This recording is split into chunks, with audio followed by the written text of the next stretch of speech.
ball stretched out to the middle. Back to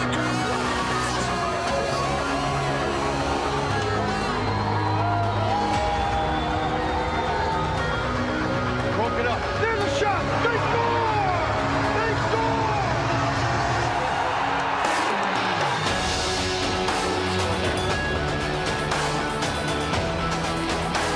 Gerardo forwards.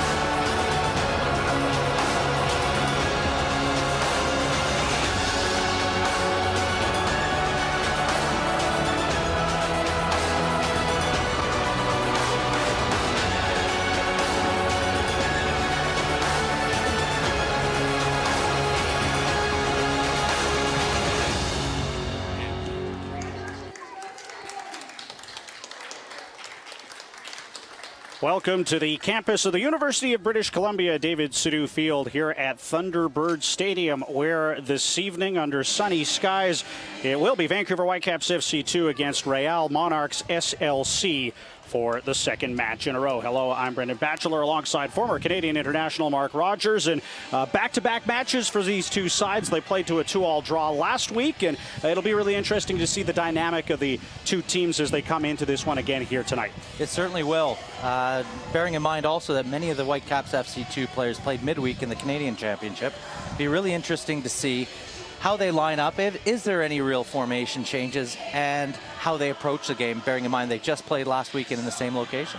A couple of players to watch here as you see some of the fans in attendance out here at Thunderbird Stadium. And let's begin with Brett Levis for Whitecaps FC2, who has been in a run of very good form. He's been excellent. The boy from Saskatchewan has done ever so well, bearing in mind also that he's played left back for the majority of it.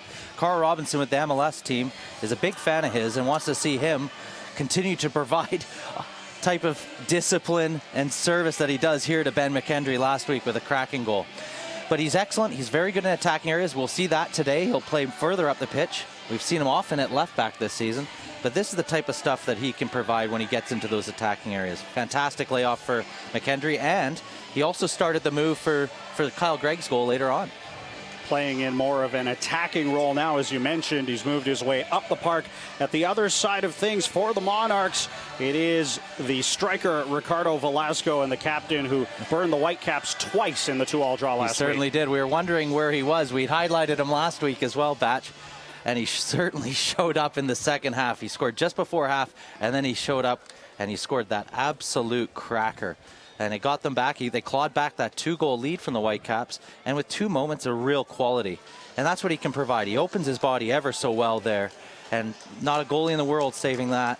Ternagi's just hoping that it goes or hits the crossbar and comes out, but it certainly was a moment of magic from Velasco last week. The USL Player of the Week after that 2-goal performance. He leads the Monarchs 5 goals on the season to this point, and a little bit of a different dynamic here at Thunderbird Stadium with these clubs playing for the second week in a row. As we take a look at the starting 11s for the two clubs, first of all, let's look at Vancouver Whitecaps FC2 and a few changes to the starting 11 this week. Yeah, one I'd like to highlight is Cole Seiler, after a really good midweek performance, despite the Whitecaps losing, he did well, is going to get the opportunity to play right back. I think that's a real compliment to him. Obviously, Carl Robinson wants to have a look at him in that position, but also Farmer gets in. And just more of the same from last week. There's a lot of young Canadians on display tonight. Kyle Gregg up front will be looking to add to his 9-goal tally. And I think that from a Whitecaps perspective, they can be really excited. They will be looking for all 3 points tonight. Meanwhile, looking at Real Monarchs, just the one change from the starting 11 last week. Yeah, the one change is Danilo Acosta comes in, pushes Omar Holness further into the number 10 role to replace Elder Torres. It'll be interesting to see how the Honduran does tonight. But really, it's really as was last week for Real Monarchs. It is the Monarchs against a much changed Whitecaps starting 11. As mentioned, there were a few more MLS loans available last week. A little bit more of the squad we've been used to seeing for this undefeated FC2 side. 6 wins, 4 draws, 22 points. First in USL's Western Conference. As you see the two sides making their way out to the pitch right now. Whitecaps in the white shirts, white shorts, white socks, while Monarchs wearing the red shirts, the blue shorts with yellow trim, and the red socks to go along with them. Kyle Gregg for the captain's armband for Vancouver. Ricardo Velasco for Real Monarchs, as we'll step aside for the singing of the Canadian and American national anthems before the opening kick here this afternoon in Vancouver.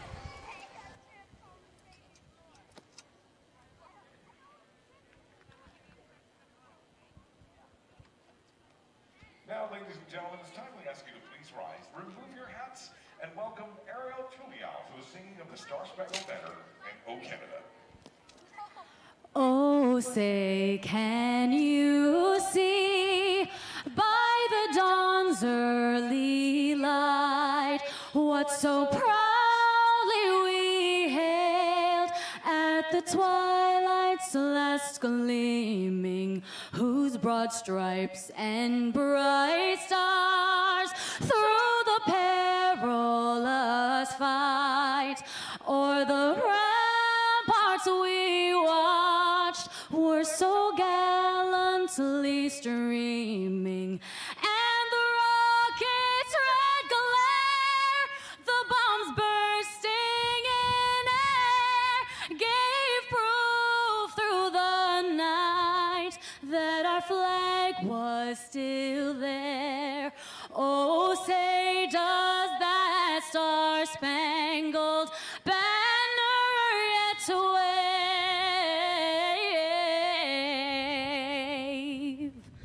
o'er the land of the free and the home of the brave?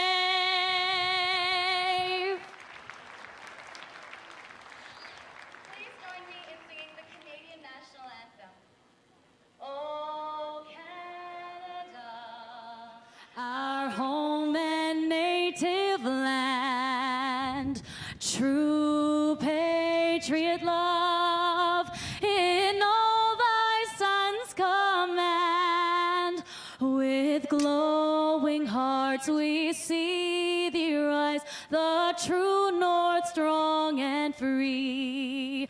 From far and wide, oh Canada, we stand on guard for thee.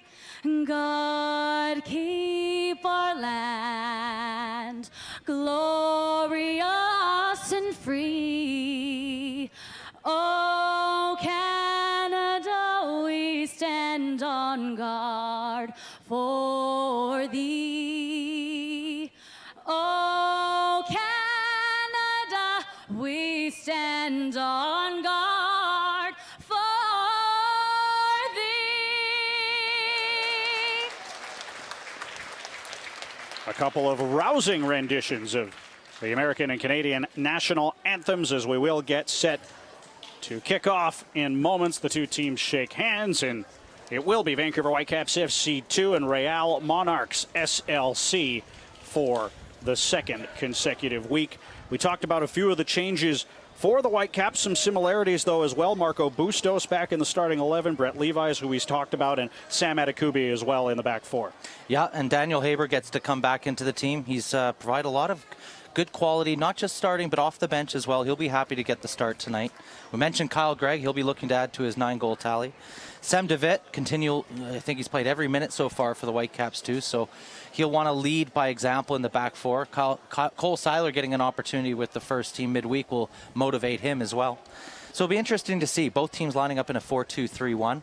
Interesting to see for the first 10 to 20 minutes who really imposes themselves on the others. The Whitecaps got those 2 bang-bang goals in the first half last week. Be interesting to see, from my perspective, from the Real Monarchs, whether they can impose their will a little earlier on the game. The Caps will obviously not want that to happen. Was a little bit of a slow start a week ago until the Whitecaps struck twice with goals less than a minute apart, the 24th and 25th minute, to take a 2-0 lead. The Monarchs were able to chip away at that through Velasco's brace and end the match in a 2-2 draw. As we look at the officiating crew for this evening's match, the referee is Juan Marquez, with the assistant referees Jasmine Parr and Stefan Tanaka-Freund. Scott Milliket is the fourth official, and it will be the Monarchs to get us underway here with the opening kickoff, as Alan Koch's last opportunity to speak to his side here before they look to continue. 10 matches now without a loss. Can they make it 11? It'll be interesting. They're playing against a decent Real Monarch side, but there's a lot of different motivations when you're playing at a USL environment, mostly when you have an MLS team above. There'll be players that played midweek, Bustos, for example, who want to erase that performance from his memory. Wasn't that his best? We saw last season what he can do at this level. He'll want to have a nice, strong performance.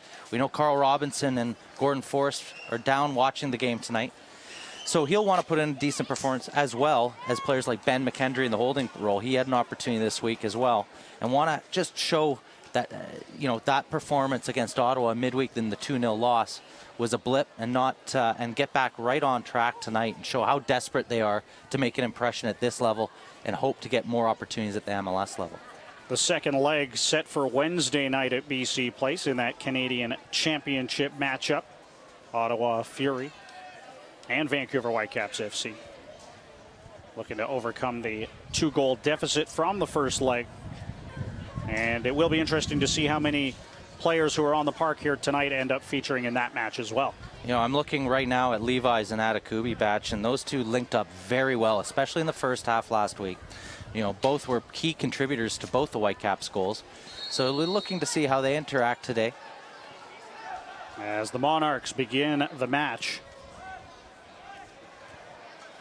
and look to try and advance it up the park quite early here, Schuler will send it out wide to Lakawecki. Possession regained by Haber for Vancouver. They'll play it into the attacking half. Ball back at the feet of the goalkeeper for Real Monarchs, Eduardo Fernandez. And again, Bat, you're seeing, we recall last week, always looking to play out of the back, never looking just to hit and hope. I admire them for that. It's part of the development. They're also got an MLS team above them as well, in Real Salt Lake. So really trying to force them into a certain style of play. But already can feel a little bit more urgency in this game. We talked about some wonder goals last week, but the first 20 or 25 minutes, we're noting that how slow and lacking urgency the possession was. But right off the bat, already see a little bit more edge and bite to this game. Couple of contested balls early as this one is sent out wide. Levi is able to head that down to Atakubi, who will look to get forward as he did often last week. Plays that one into the box. Greg unable to reach it. Whitecaps maintain possession here with the throw-in. Marco Bustos out wide to collect.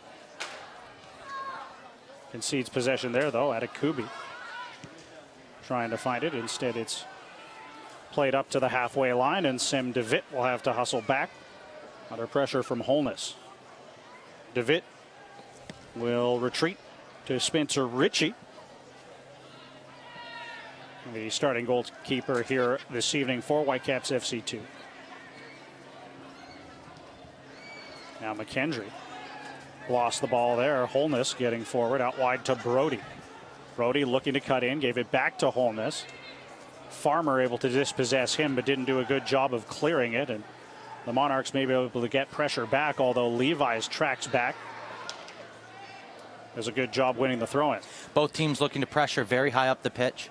It's right away when the Monarchs lost possession there. 2-3 players are looking to hunt down the Caps in their own third. Should sets up for a stretch game and lots of counterattacking opportunities for both teams. Monarchs with it is Kavita.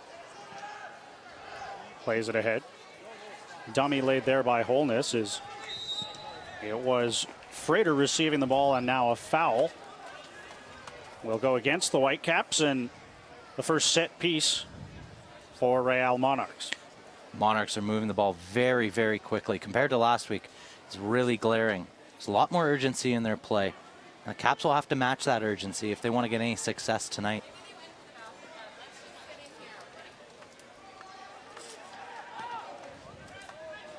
Interesting to see how they decide to play this one as it's sent in by Velasco with his right foot. Whitecaps able to deal with it. And maybe a counterattacking opportunity here as it's played out wide. Levi's just beaten to the ball. Nice tackle there by the Monarch defender. It starts the counterattack and puts Sim David under a bit of pressure. Great tackle. Ball fell to Velasco but was cleared nicely by Seiler. Now some space for Haber to get forward up the right wing. Sends in field for Marco Bustos. Dispossessed. Ball sent high in the air at Akubi for Levi's. Little flick onto Bustos. Back to Levi's running into the box. Taken down. The referee waves him back up.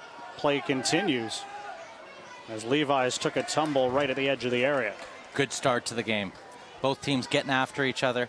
Nice little interplay again, this time between Bustos and Levi's. I think the referee just about got that right. Two guys just getting a little bit tangled up together. Not every body contact is a penalty. I'd like to see him let that one go and let these guys keep going at it. If the Caps can break that high line of pressure, Brendan, there is going to be opportunities to counterattack, and that is a real MO in this Whitecaps organization, is very quick counterattacking. Ball taken down by Sundley in midfield. Reverses back to the big center back Schuler. Possession conceded for the Monarchs though, and here come the Whitecaps on the counter. Bustos. Long strike with his left foot. That was blocked. And quickly cleared by Acosta. The lone change in the starting 11 for the Monarchs as Velasco darts forward. Still with it. Nearing the edge of the area. Stood up by David. Velasco keeps it and sends it just over the bar. Deflection, and it will be a corner kick for the Monarchs, but Ricardo Velasco picking up right where he left off last week. He really is their danger man. Both center backs will be disappointed. They did manage to get their foot in on him, and they were second best. From a center back perspective, you want to, obviously, once you put your foot in, you're expected to win that 50-50. But Velasco, the nice thing for him is when he gets around that 18-yard box, he thinks he can score at any angle at any time. And the minute it gets onto his right foot again, he's thinking, can I score? Can I score? Velasco will take the corner kick. Brody there is an option for a short corner. Instead, he sends it into the box with his right foot, and McKendry clears it up the middle, but right to the feet of Okwanu. Now another long shot attempt from Acosta was blocked. And Seiler in a battle out wide for Vancouver. Acosta for Sundley. Tries to flick it over a couple of the defenders. Ball found by Haber tracking back, and he was able to get rid of it.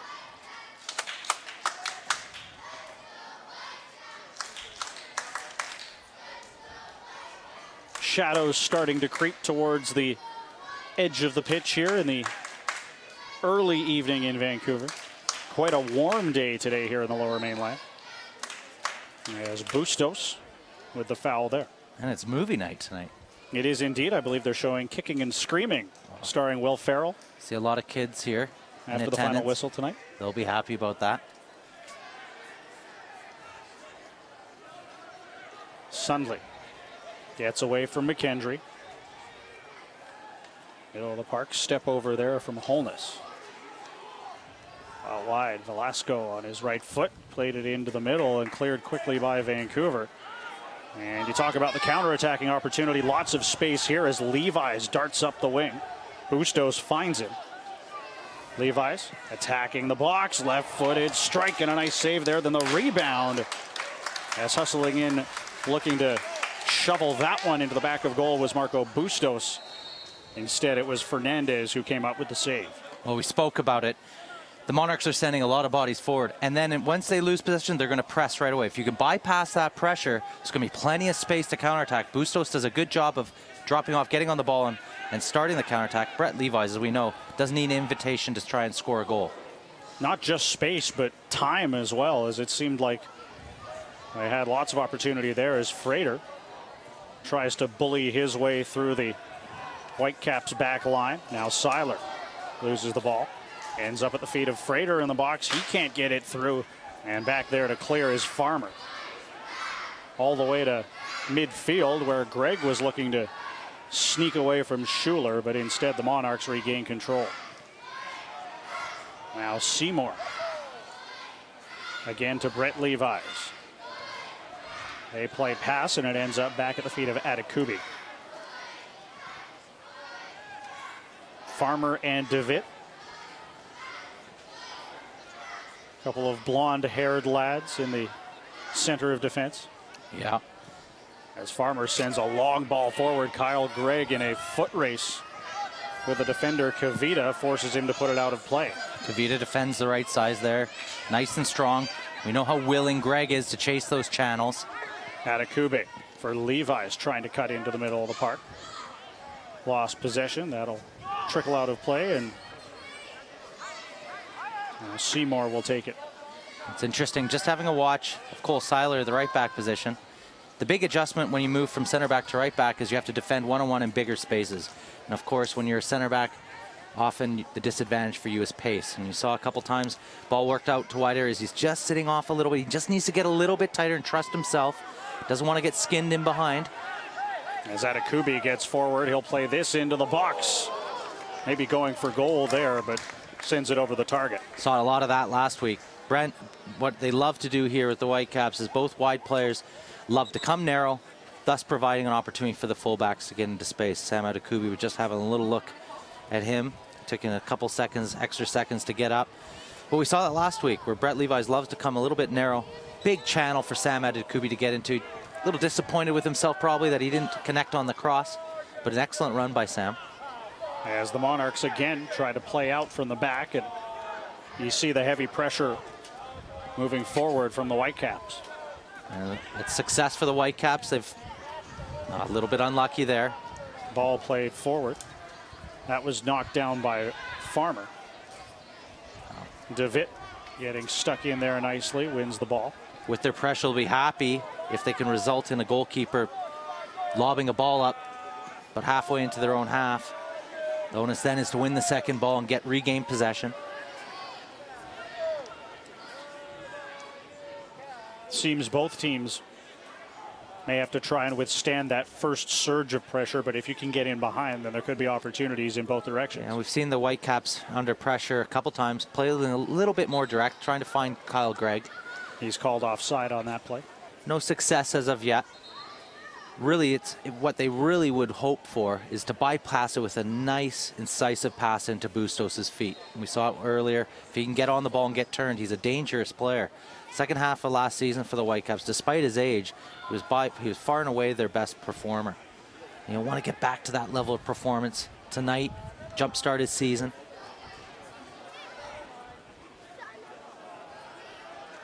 Adekubi takes it again for McKendry, who's immediately put under pressure by Acosta. Got it free to DeVitt. Now Seymour, long ball up the right wing. Failed clearance there from the Monarchs, and still some work to do as the Whitecaps, with the pressure forward from Seiler, will regain possession from the throw-in. I know that won't be natural for him getting into those attacking areas, but he did very well there. As Bustos gets it back to him. Seiler had to clear to the middle of the park under a bit of pressure there, and it ends up back in Vancouver's half. In the 12th minute here of the second of two consecutive meetings between Vancouver Whitecaps FC2 and Real Monarchs SLC. Brendan Batchelor and Mark Rogers with you here tonight. Game's starting to settle in a little bit here. Long searching ball forward. Haber trying to bring that down. Instead, the Monarchs will counterattack through midfield.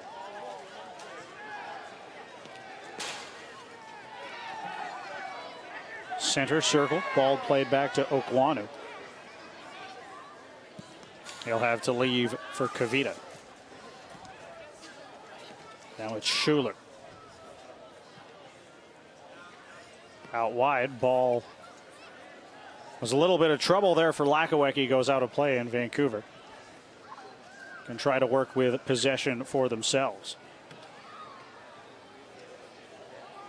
As we have seen Possession, particularly out in the wide areas, going back and forth.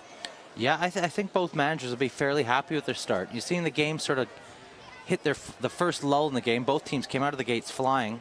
Lots of high pressure, but very hard to maintain that through the whole 90 minutes. You're seeing a little bit more composure in the possession now, especially with both back fours. And you're watching right now with Real Monarchs are controlling the possession a little bit more, a little bit better, a little less high pressure from both sides. Keep up to date with the USL all season long by visiting the new USLsoccer.com for everything you need to know about the USL and its 29 teams. Monarchs getting forward again. Acosta ahead for Lakawecki, advanced quite far up the park. Frater out wide will play it into the box with his left foot. A little bit of miscommunication there between the defenders and Ritchie, but the Whitecaps are let off there. Great ball by Frater, and he got it in a little bit of a pace mismatch with Cole Seiler there. And we just noted it's difficult transition from the center back to right back, and the transition is pace, and you're defending in those big areas. Frater recognized the mismatch there and got at him, got a wonderful ball in. Spencer Ritchie not able to come near it. Caps a bit of a let off there. If there's a Real Monarchs shirt anywhere in sight, it was a gaping net to shoot at. And can the Monarchs draw confidence from that opportunity? We'll continue to watch the Cole Seiler-Velasco battle. For his first start at right back this season, he's got a difficult task on hand. Schuler with a long ball forward at Akubi. Heads that back to goal. Ritchie directing traffic.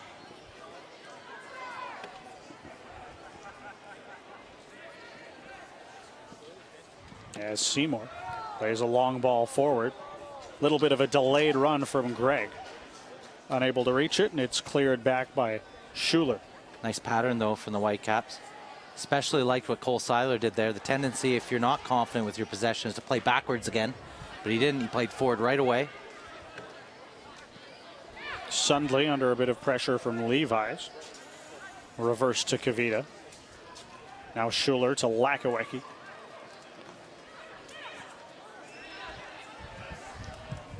Sundley for Frater. Again for Kavita. Now it's Holness tracking back quite a way there. Sends a long ball forward. No one there to meet it except for the Whitecap goalkeeper, Spencer Ritchie. We saw Ben McKendry. We noted he played midweek. There'll be some tired legs, but no excuse as a pro. He went to close down Holness and overcommitted a little bit there. Now it's Farmer with a long ball forward. And the Caps will be disappointed. They won't want to just keep giving possession back to the Real Monarchs as cheaply as that. You know, keep the ball moving quickly, and that's when the Caps have looked at their best, but the Real Monarchs are starting to dictate possession in this game.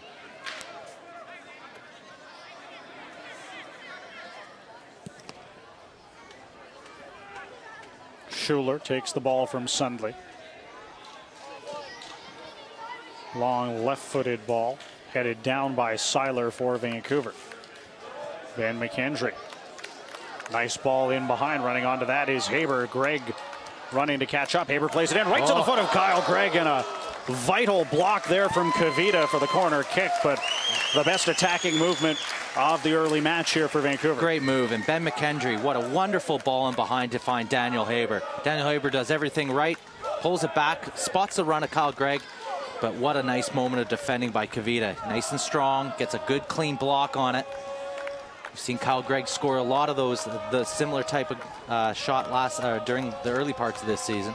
Levi's with the corner. Curls that one into the box. Cleared away. As Adekube is able to send it right back in, but there to collect is Fernandez, the goalkeeper. Great ball by Levi's. The rule of thumb, don't let the ball bounce in your box. So the Real Monarchs were given a little bit of a let-off there because the Whitecaps will be disappointed they didn't get anything on that. It's bounced right in the middle of the 6-yard box. Big opportunity for the Whitecaps to get 1-0 in front in this game.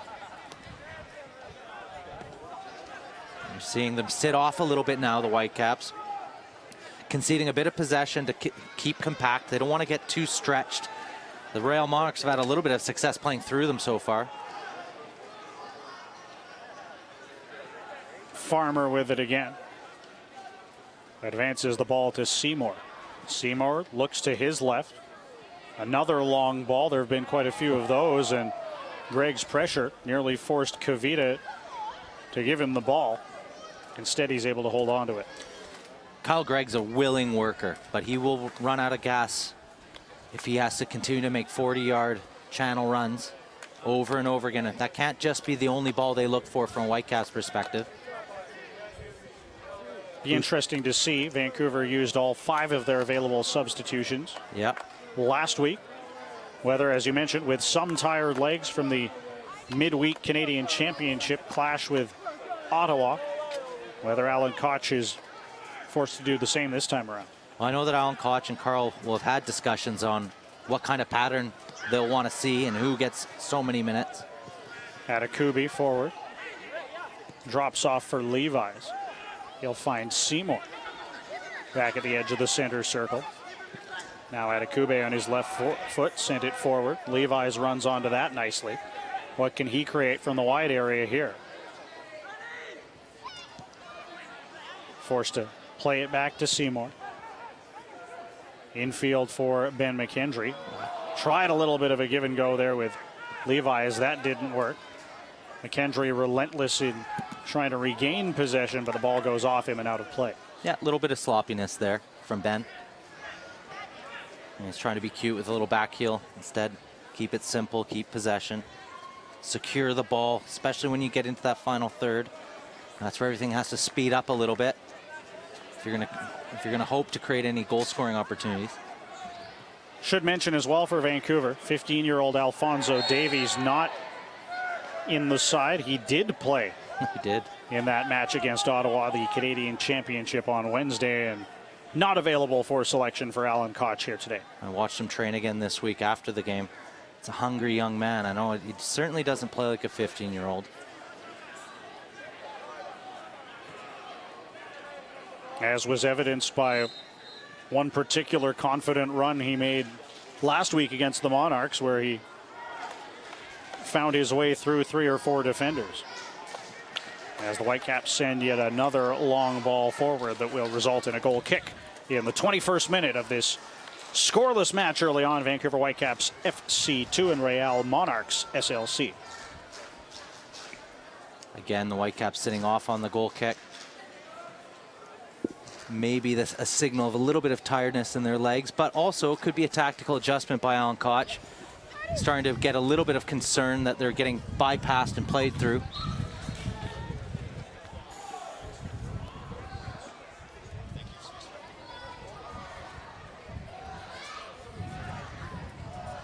Become a fan of the USL on Facebook for exclusive news and interactive content. The USL is on Facebook.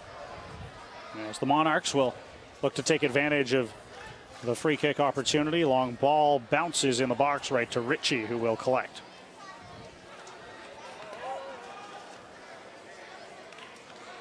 Whitecaps looking to play out of defense. McKendry forced back deep. Sent ahead to Marco Bustos, who is pressured by Okwanu, and a little bit of confusion as to who will win the throw in. It will be Okwanu for the Monarchs. Brody back to Okwanu. Got the better of a collision with Bustos there. Jackson Farmer sends ahead. Gregg will head that down to Bustos, who chips it on with his left foot. Acosta able to regain possession and tries to get forward. Seymour went down to ground with his hands. Looked like he might have touched the ball there, but play continues. Nice little bit of skill from the holding midfielder to get out of trouble. Now Sam DeVitt. Watched by Acosta. Long ball in behind. That'll be the offside flag for Haber. Out wide. All a little bit predictable for the Whitecaps in possession right now. You know, they're overly reliant right now on playing the 30-40 yard direct pass. And although frustrate Marco Bustos in the number 10 position, he's got to do a little more off the ball to try and dictate, get on the ball and get into those spaces. But also from a defense and holding midfield position, they got to be looking for those early passes into the number 10. That's where the success of Whitecaps has come so far this season. The last USL team to be undefeated. Frater goes down after a collision there with DeVitt. Referee waves him back to his feet. Farmer again looking for a long ball. Atakubi getting forward, but well over his head yet again. Real Monarchs are doing an excellent job of forcing that type of possession from the Whitecaps. There's very few options for either center back to play forward. They're forcing them both to hit long hopeful passes, of which when you have a player like Chris Schuler in their back with 80 MLS appearances, that type of experience, you're playing right into their hands. Cole Seiler takes the ball from Sem DeVitt and returns it to him. You can see the Real Monarchs are doing a great job of cutting off all those forward passing channels. Very frustrating for the Whitecaps. Very consistent shape there from the Monarchs. And it's not complicated. It's more or less an old school 2 banks of 4 and 2. And then at times you're seeing Holness drop back into that number 10 spot. He's just providing an extra screen on the forward pass. Whitecaps to this point having difficulty breaking that down as Seymour sends a ball through past Gregg, and it'll roll its way down to the keeper, Fernandez. Well, despite that, the Caps will be happy with how they've defended thus far. No real saves had to be made by Spencer Ritchie. As here they look to get forward. Gregg drops off. Long strike just wide of goal. Habert advancing forward and didn't miss by much. And it's those moments where the Whitecaps have looked very dangerous so far this season. Yep, some of the possession we've just been a little bit critical of, but boy, when they get it, they regain possession in the final third. They attack so quickly. And in the end, Habert just misses. See him score a couple goals akin to that effort. Right when he hit it, he'll be hoping it would just sneak into that back post. Whitecaps may be looking to play a little bit of possum here, as we have seen a couple of attacking movements like that out of seemingly nothing. Well, we've just applauded the Real Monarchs' possession, but outside of the cross from Frater, they've really struggled to create much else, and a shot from Velasco. Whereas the Caps on the counter at times have looked the more dangerous of the two teams. A real interesting dichotomy between the sides. And now an opportunity here. Long ball played forward. Here's Velasco running onto it. Velasco strikes with his right foot and curled that one just wide of the bar. Dangerous position for the Whitecaps to allow him into, but he misses the target. Well, they won't want to give Velasco many one-on-one opportunities against DeVitt in the 18-yard box. Doesn't need many chances to cash in. He gets, it's shaped up to shoot with his left, but he's going to go back to his right foot. Very, very nice technique on the strike. In the end, missed by about 3-4 yards, though, at the back post. Ben McKendry trying to chase down that ball in midfield. Couldn't reach it. And the Monarchs will try to settle things down here. Fernandez indicating just that. Schuler played it for Kavita. Possession given up by the Monarchs, and Ben McKendry will give back to Jackson Farmer. We just saw Ben do a good job of keeping the ball, but that's actually not where they look the most dangerous. Once he's won that ball back in there, he had forward passing options there to try and hurt the Real Monarchs again. Declined it in favor of keeping possession, but in the end, they've given it away again to the Real Monarchs, sort of at midfield. Seiler struggling out wide, did a good job of tracking back to allow the Caps to regain possession. Bustos, middle of the park for Seymour, then for McKendry. McKendry will try to switch play out wide. Seiler there to take that. Plays back to Sem DeVitt. Jackson Farmer. May look to advance the ball here for Adekubi. Out on the flank. Again for Farmer. Whitecaps looking for an opening, and a lack of execution forces the ball out of play. Well, it was positive. McKendry's switch of play, then they work the ball around very quickly. Once they do work it into those attacking areas, take a little more risk. Look to go and attack the Real Monarchs. Don't restart it. The whole purpose is to get the ball into those areas in the first place. That's where you can use a little bit of more risk and take a chance once you work the ball to that area.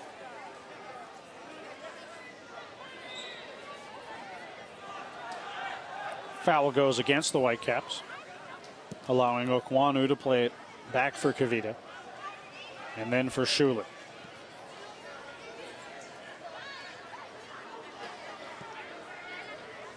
At times it feels like these clubs are still feeling each other out here as we near the 30th minute.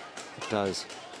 You just saw Holness barking at Chris Schuler to get that ball into his feet. There is a bit of space to expose for the Real Monarchs there in front of the back four. As Lakawecki getting forward, curls that in. None of his teammates able to meet that, and now an opportunity if the Whitecaps could get forward. They do have space. Adekubi will control and then send ahead. Touched on by Bustos. Went back to it first under pressure from Kyle Gregg was Schuler. Big bouncing ball in midfield. McKendry and Sundley. Both right there looking to take it down. Instead, the Monarchs are able to control. Now Adekubi with a header out wide. Okwanu controls again for Acosta. Back to Schuler. He's going to run forward with the ball himself before playing it out wide. Intended for Brody, and then off the ball.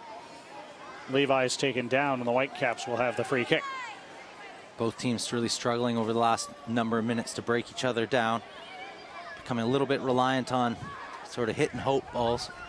And we saw a couple of Sam Adekubi come out with the ball a moment ago, and he's almost gesturing as though, where are my options?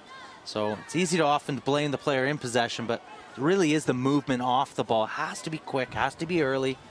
Those options have to be presented very quickly. Those windows of space to play forward close very, very fast at this level. Follow at USL on Twitter to keep up with all of the live action during the 2016 USL season. Once again, that is at USL on Twitter. Past the half-hour mark now. Opportunities for both sides, but as yet, we have not seen an opening goal. Ben McKendry for Marco Bustos, now for Seiler, and again to Bustos. On his right foot, Jackson Farmer will take it and play out wide to Adekubi. Give and go with Seymour, then it ends up back at the feet of number 58 for Vancouver. For DeVitt, now for Seiler as the Whitecaps probe looking for an opening. Seiler trying to curl that in on his right foot, hit one of the defenders, and that's cleared high in the air to midfield. Better possession, though, from the Whitecaps. Really did establish some comfortable possession in the final third. Once they get Seiler and Adekubi that far up the pitch, really want to take some risks. In the end, Seiler not able to get the cross in, but little bit more comfortable for the Whitecaps there, and they continue to keep the ball. Adekubi back to Seymour, a little bit of space for Bustos in the middle of the park. Dispossessed there by Acosta. Excellent defending by DeVitt there to bail out Bustos. Now Seiler looking to get forward. Drops off for Marco Bustos. He'll have a second look at this one. Out wide for Adekubi. He could play this one into the box. Adekubi on his left foot had that blocked by Okwanu, and that'll be a corner kick for Vancouver. As Fernandez, to his credit, hustled out of the net front area to try and keep it in play. Unable to do so, though. Well, we've seen Sam Adekubi can put in some decent service. In the end, because he puts it in nice and early, he earns the corner. And I love to see him running at people. Corner taken quickly. Here's Adekubi again to curl it in, and that's headed away. And all sorts of space here as Brody will run quickly ahead to midfield, taken down by Levi's. No foul called, and the Whitecaps come back the other way. Adekube, long ball on his left foot. Kyle Gregg rising to meet it. Big collision with the keeper as he sends it just over the bar. And that'll be a goal kick as they're both a little bit slow to regain their feet. That's an old school English center forward's header right there. Nice and brave. He knows he's going to get clattered by the goalkeeper. And I don't know what Fernandez is gesticulating about. He just got absolutely worked by Kyle Gregg. Nice and strong, gets up early. He's nice and brave. He knows the collision's coming. Good contact on the header. Looked like Gregg might have caught a fist at the side of the head as well. Wow, Fernandez has to, if he wants to play goalkeeper at this level and beyond, he has to be far more imposing than he was on that cross. If he's going to come, he has to take the ball and the striker. In the end, he gets absolutely clattered by Kyle Gregg. Nice and fair attacking of the ball. He's going up honestly to go win it. In the end, he's first to it. You don't want to see the goalkeeper go down injured, but a bit of a lesson for the young goalkeeper. He's only 23 years of age. But as he commits to come and win that, he has to be nice and strong. He has the advantage of using his hands. He really is struggling. Probably winded a little bit. But as Kyle Gregg goes up to attack it, he gets up nice and early. And his eyes are straight on the ball. And in the end, he's a bit unlucky. Makes good contact with the header. Puts it just over. And the goalkeeper was late to the party there. You see Alan Koch having a word with his troops. Just interested to see what he thinks of the first half so far, Batch. They have, at times, looked good on the counterattack. And I think from a possession standpoint, over the last 5-10 minutes have grown into the game. Possibly a little bit sluggish to start. Fernandez will stay in the match. Connor Sparrow available as the substitute goalkeeper for Real Monarchs SLC. If indeed they do need to resort to that for the time being, Fernandez will stay in. Nobody likes to see a player get injured, especially a goalkeeper. And it's good to see the netminder for the Monarchs up and playing again. As his club advances quite far forward here, winning a throw-in in the attacking third. As you see the shadows begin to creep longer and longer, and an opportunity here once again for Real. Ball played over the head of Okwanu, top of the box, and a foot race. A little bit late from Brett Levi's there. Missed the ball entirely, and this will definitely be a booking for the young Canadian. Yep, definitely late. Worthy of a yellow card here. He's just late, a little bit reckless. And the ref rightfully shows him some color there. And now he's given a free kick in a fairly dangerous area as well. And we saw last week the Monarchs really turned up the pressure towards the end of the first half. And in the end got a goal back, which was crucial for them. Got them back right back into the game at 2-1 last week. And it will be the danger man, Ricardo Velasco, to take it from quite a bit of distance here. You don't imagine he would go for goal, although you never know. Although we've seen it once when the LA Galaxy were in town. Give the goalkeeper the eyes and from a similar position, whip it in at the near post. Here is Velasco. Plays it into the box, bouncing ball, headed away. Ben McKendry onto that. Held as he tried to cut out wide by Holness and wins the free kick. Nice and strong from Ben McKendry there. McKendry again will boot it up along the sideline. Played back to the goalkeeper, Fernandez.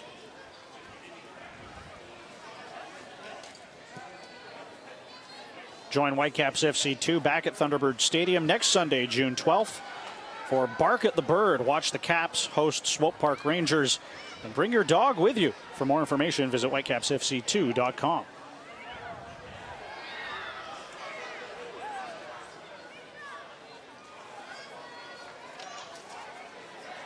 Just watching Daniel Haber take a touch out of his feet. He's been a little bit starved for service this first half. Not a lot happening down his side. Of course, did have the one opportunity from a bit of distance. He did, and he made the most out of it. He really did hit it. He'd only be disappointed it didn't hit the target, but boy, did he hit it well.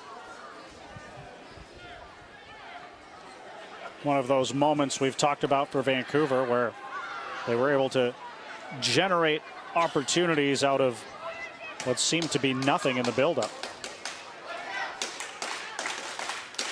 And now a tussle for the ball. Levi is able to stand in there quite well, in spite of the fact he's on a yellow card, but it is the Monarchs with the ball. Brett's a very honest player. That won't dissuade him, but he'll have to just be a little bit careful. And definitely won't want to go to ground again. That's just inviting the referee to send him off. And could that change the plan for Alan Koch in the second half, knowing that Levi's is on that yellow card? Oh, it certainly could, but it's part of the development curve as well, as learning how to play when you're on a booking, especially in the modern game where yellow cards fly out of refs' pockets seemingly every 5 minutes. But although that one was fully earned. Oh, it certainly was. The ref has been very good so far tonight. He's been let the game play. He's tried to stay out of it as much as he can, and when he's, like we just saw, had an opportunity to blow the whistle, he's been right 100% of the time so far. He's had a very good game. Now Brody looking to cut in field quickly. Ball at the top of the box. Acosta couldn't get that on goal, or rather that was Holness. And now a big collision middle of the park, and Bustos wins the free kick. You see there, the Bustos of last summer would have skipped past him. He's just lacking a little bit of confidence. Just has to get back to believing in himself. He's got excellent feet, very sharp player. And right now he just looks a little bit hesitant with the ball at his feet, which is very unlike Marco. Bustos, the top goal scorer for Whitecaps FC2 last season. One of the players that played in that Canadian Championship semifinal first leg loss to Ottawa Fury. He's so good at playing in very small spaces. That's where he thrives. Just wants to get back to that, show a little bit more urgency off the ball, get himself, that'll just give him twice the amount of possession, and then he can do something with that. But at the minute, he's really been sort of nullified for service. Had a hard time getting much ball into his feet in this first half. As Levi's picks off that pass and excellent ball, sends Sam Adekubi back the other way, and here he goes charging up the flank, taken down by Acosta. We talked about it. Sam Adekubi, I love seeing him trust his pace and athleticism, get at players. Very few players in this league can match him athletically for pace. And you saw it right there. He got away. And he earned his team a foul in a dangerous area. In the end, they elected, instead of crossing it, to keep the ball. And they'll get it back to Adekubi, who will whip it in again. Ends up right back at his feet. Now Levi's. Played it into the wide area. Adekubi again for Seymour. Middle of the park for Ben McKendry. Nice drop to dance away from Velasco. Now to Cole Seiler. Seiler to Bustos, just outside the area. Again for Seiler. Defers to Bustos yet again.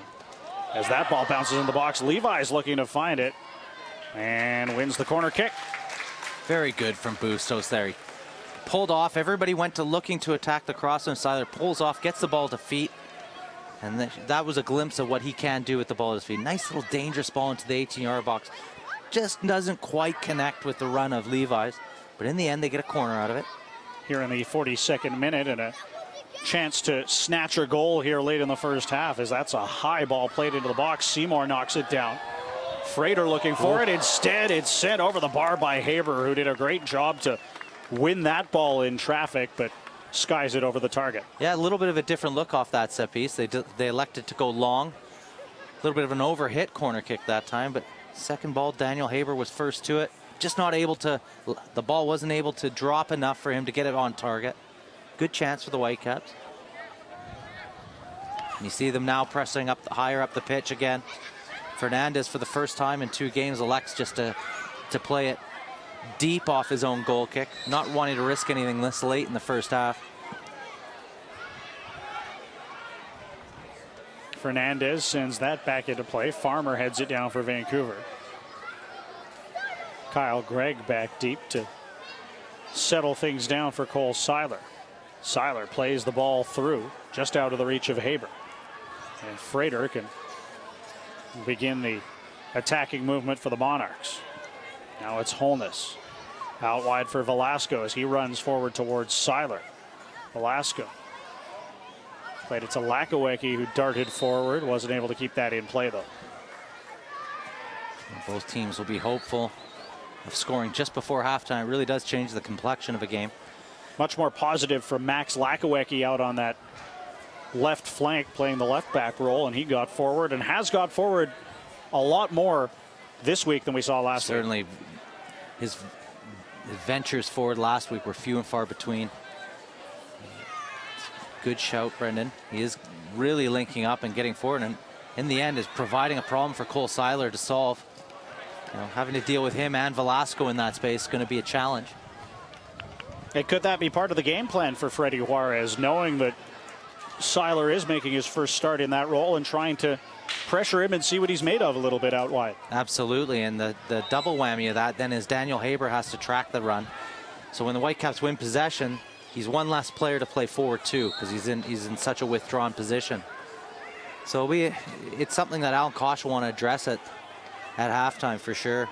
Does he cheat Daniel Haber forward on it and ask Cole Seiler to deal with that situation? Nice ball by Bustos and a long strike by McKendry, forcing Fernandez to dive to his left and touch that over the bar. But what a hit from Ben McKendry. Oh, he hit it about as well as you can hit a football. He just steps onto this and he hits it ever so well. Quickly taken corner kick for the Whitecaps. Bustos gets it top of the box, curls it right into the breadbasket for Fernandez, who will take his time holding onto that one. Although that's one for the newspapers and the cameras for Fernandez, because they look fantastic. It was at hand height. You'd expect him to make the save, but he does so well. It does look very flashy. It does, but he did well. Full credit to him. Yeah. It is not an easy save to make necessarily. I tell you what, those are the ones that you almost say Ben McKendry almost hit it too well. So if he just hit across a little bit, it would get a little bit of bend on it.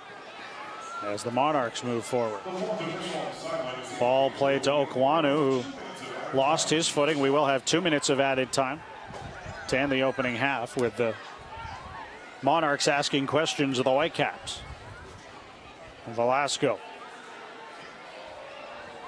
curls that one in. Farmer there to meet it with his head. Marco Bustos in a foot race, able to take that one down and boot it forward out of play. Kyle Gregg once again in that advanced position, looking to get on the end of that one. Yeah, Lakawecki got forward again. And what did Daniel Haber do? He did a very honest defender. He tracked the run, but he won't relish having to do all that tough defensive work.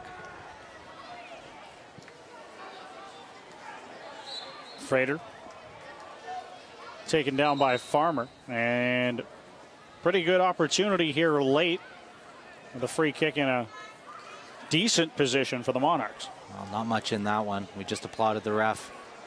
Frater definitely played that one up with the ball into his chest, and didn't see much connection with Farmer. But nonetheless, it's another opportunity for the Monarchs to get on the scoreboard. The Whitecaps will have to be diligent here as the time ticks away in the first half.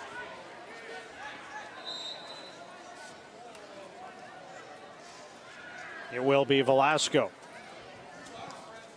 Curls that one in, headed down, but not away for Vancouver. Chip back in by Holness, and this time the Whitecaps can get it a bit farther away and force a throw in for Okwanu, who will try to get it back into play quite quickly here in the dying seconds of the 2 minutes of added time here to end the first half. Okwanu does send it back into play, and the referee Juan Marquez will sound his whistle to signal the end of the opening 45 minutes.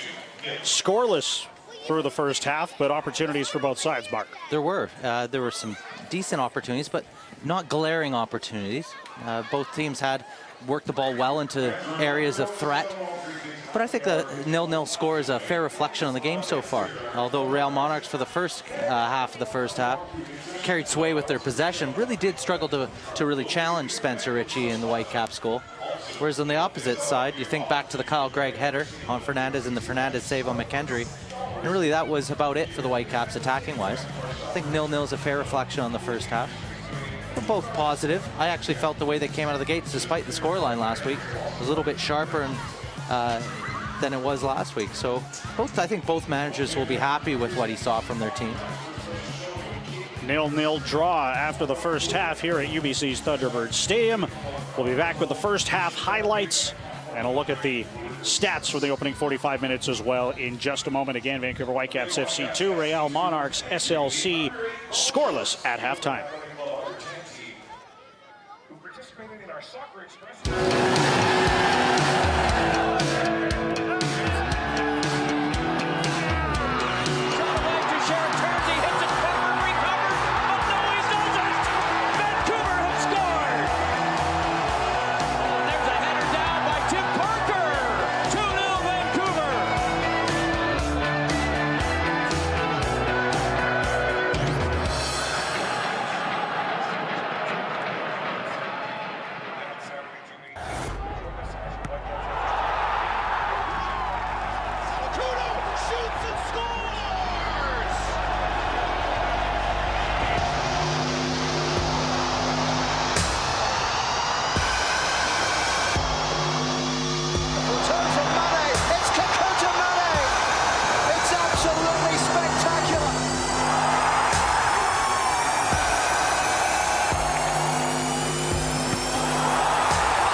First of all, you're going to have fun and learn to play a little soccer. Argentina! Argentina! You're Canadian.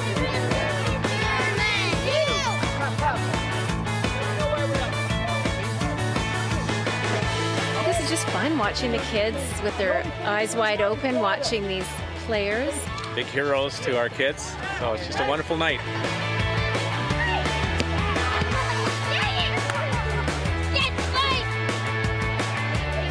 Donations are all for BC Children's Hospital. Everything that we're doing here is suggested donation of $5 with all the money going to support the BC Children's Hospital Foundation. Thank you. Get an extra point. It's not going to happen though. It's fun because they are happy, so that's the most important. Look, see. Yeah, right here. So important. Everybody should like the Whitecaps. Why's that? Because they're awesome. Oh my God!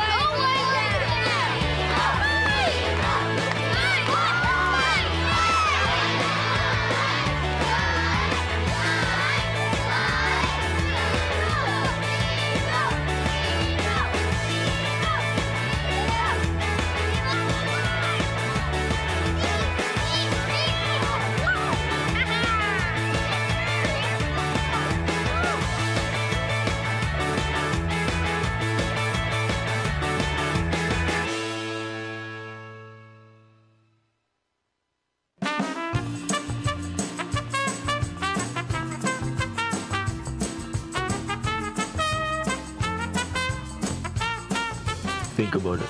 You know Bachelor? No. You ever seen the TV show? The next Bachelor. Christian Dean. Dude, it's gonna get me in trouble. Yeah. What channel? MTV? Don't look at me.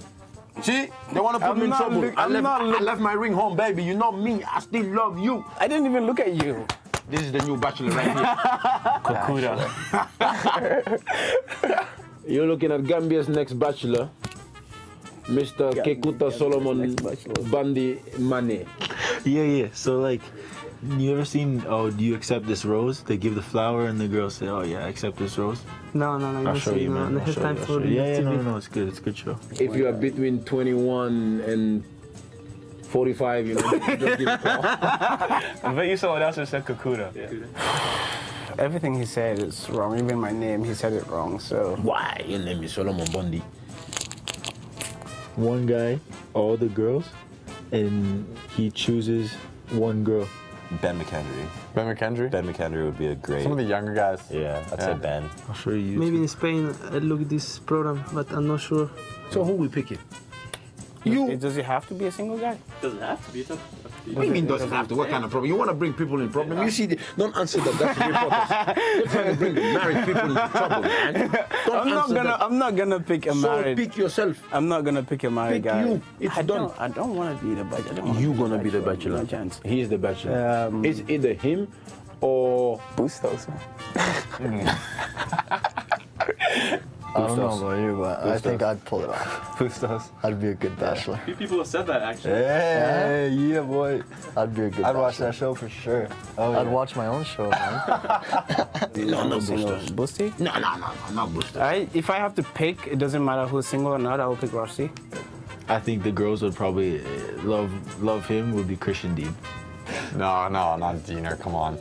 Come on, man. It's too easy for you. That hurts. In a good way. Okay. So you don't feel the thing? I don't feel it. No, Why? It's not for me. Why not? He's got a good heart. He's not shy. I don't want to be in the bachelors. Okay. He does have a good heart. I fuck Kukuda. I'll see you on the next Bachelor, Kukuda. It's actually interesting. Quite You watch interesting. The Bachelor or Bachelor in Paradise? Bachelor in Paradise. You watch that? Yeah. No, that's one I like because there's a lot of craziness going on. And Well, sometimes, yeah, final answer, Rossi. Sometimes my wife dragged me to watch it though. But, So all these girls, And then the girls they fight. fight each Yeah. other for the one guy that speaks to all the girls. Harvey. He's married, bro. But if you know, If you smart, don't- but maybe.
Back here at the campus of the University of British Columbia, a sunny night here in BC at the Point Grey campus. As you see bubble soccer on the field, we've got some kids playing on the sidelines looking on here at what has been a scoreless draw between Vancouver Whitecaps FC2 and Real Monarchs SLC to this point. In the match, although we have had opportunities for both sides, Mark, and let's get into our first half highlights right now. As the first opportunity came for Brett Levis for Vancouver. It certainly did, and we talked about him playing in an attacking role. If they back off him much more in the game, he's gonna shoot. He loves to get himself on the score sheet. Good start for Brett Levis. At the other end, it was Frater for the Monarchs who nearly gave them the lead. Well, Frater getting one-on-one with Cole Seiler at the first start at the right back position. In the end, puts in a wonderful cross. Kyle Gregg, the captain for Vancouver, has had his opportunities as well. He has. Great forward pass by Ben McKendry. Good pull back by Daniel Haber, but what a fantastic block by Kavita. Speaking of Haber, he had an opportunity not a few moments later. Yeah, right on his left foot. Hits it, like we'll see later from Ben McKendry, hits it nice and clean, just past the far post of Fernandez. Speaking of Kyle Gregg, the captain, physical presence up front, we saw it in this opportunity here. Certainly nice up and nice and early. You can see I got really excited about that. That's an old school type header. In the end, he gets winded a little bit, but also leaves one in on Fernandez. The only booking of the first half went to Brett Levis for a bit of a late tackle there. Certainly was. He's holding his hand up for a reason. He knows he's late. He sees the referee with the yellow in his hand, rightfully booked for that late tackle. But it didn't deter him as he created yet another attacking opportunity a few moments later. Did. Nice little ball in from Bustos there. We talked about when he can get on the ball, he can be quite dangerous. In the end, just not able to connect with Levis.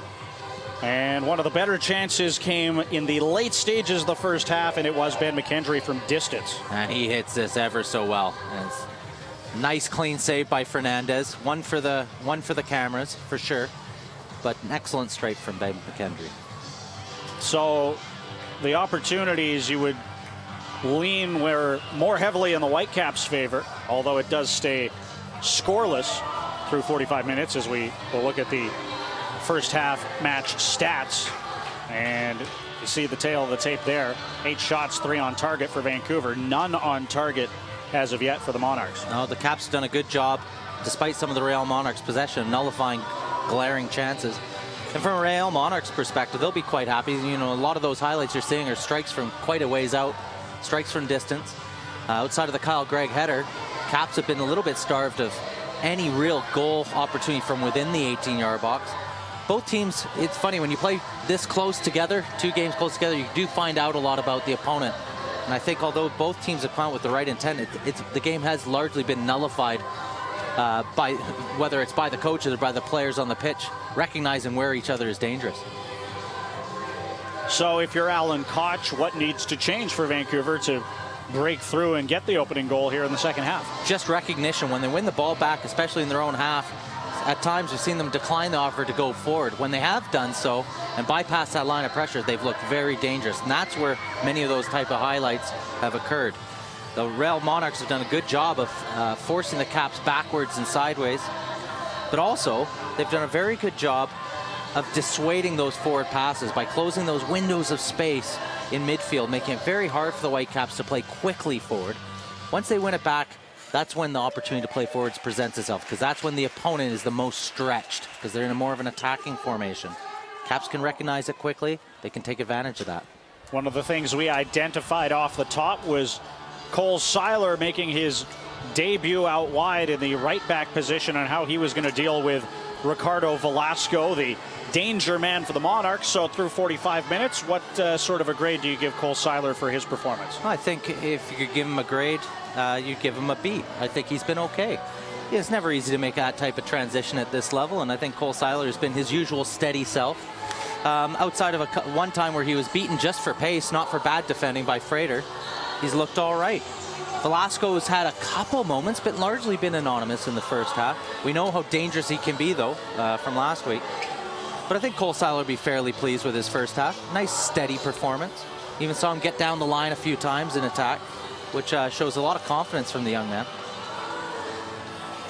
As the clubs begin to make their way back out here onto the pitch for the second half, and doesn't look like we'll see any immediate substitutions, but looking at the available substitutes for Whitecaps FC2, maybe we see Fatau Safu come in the second half as an attacking option. Caden Chung could spell off Cole Seiler out wide if need be.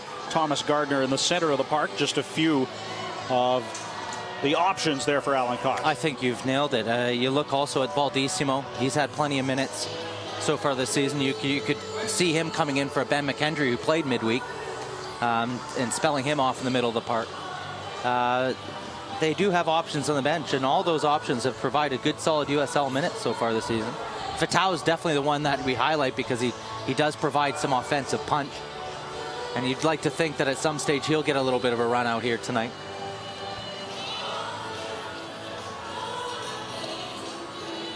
As the music here in the background, an ABBA cover band performing here on site. My daughter's thrilled.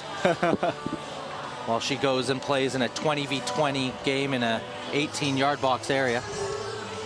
Constant tussle for the ball in that sort of a match. Yeah, full melee down there. This is a dream for her. Listening to ABBA and kicking lumps out of other kids will make her quite pleased. As they'll wrap up this song, and we'll get the second half underway. Unchanged for both clubs as they'll switch sides here.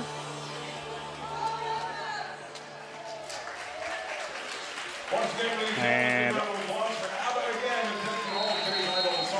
Kyle Gregg and Marco Bustos begin the second half for Vancouver. as they look to get up the park quickly. Bustos out wide for Seiler. Plays infield to Seymour. Seymour darting forward. Great run. And forces a corner off the clearance from Schuler. Oh, signs of intent there from the Whitecaps. Great run from Will Seymour. And in the end, draws a well-earned corner. You even saw Marco Bustos' movement on the ball. You definitely know his instruction at halftime was show early, show often. Get yourself on the ball. You could be dangerous. Brett Levi's to deliver it into the box with his left foot. Bouncing ball ends up right back with Levi's out wide. He'll send it in again. That was headed away by Frater. And the Whitecaps can stay in the attacking third here for the time being. Well, as we hold our hands up with the sun in our eyes, I look down to Spencer Ritchie on the pitch. You'll have to take that into account this second half. The sun is, as the sun sets here at Thunderbird. Kyle Gregg getting under that one. Ball booted away as Sam DeVitt has to beat that at midfield and was unable to get it as deep as he would have liked. Jackson Farmer back to help out, and instead he'll play that over the end line for a cheaply given corner kick. I was just about to applaud. Farmer recognizes the danger right away. His covering angle is absolutely perfect. But the last thing in the world you want to do unopposed in a situation is to give a cheap corner away. Just clear it, hook it right up the line, give him a throw and a half. And it is Ricardo Velasco. He'll play it in, head it away. But right to the feet of Brody looking to attack the goal. And there's Brett Levi's again to deal with that. He'll run it out towards midfield. He was held on to a little bit there by Holness. And wins the free kick, and Holness draws a yellow card. Yeah, well, it's an interesting, the ref would have judged that to be calculated foul by the Real Monarchs midfielder. Denying definitely not denying a goal scoring opportunity, but a counterattack opportunity. He knows exactly what he's doing. Professional foul is what they would call that. But Cole Seiler, excellent composure when he runs out of the back. We applauded his performance at halftime. Nice and steady. Some good, more good work from him. As the Whitecaps once again get the ball forward. No opportunities created there as Seymour tracks back to the halfway line. Seiler out wide, ahead for Haber. Flicked on towards Bustos, and the Monarchs find it and clear it out of play.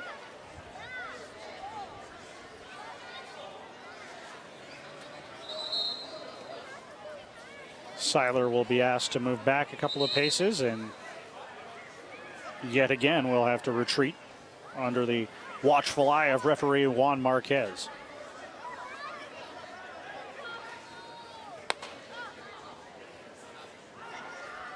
Haber plays it down to McKendry, now to Seymour.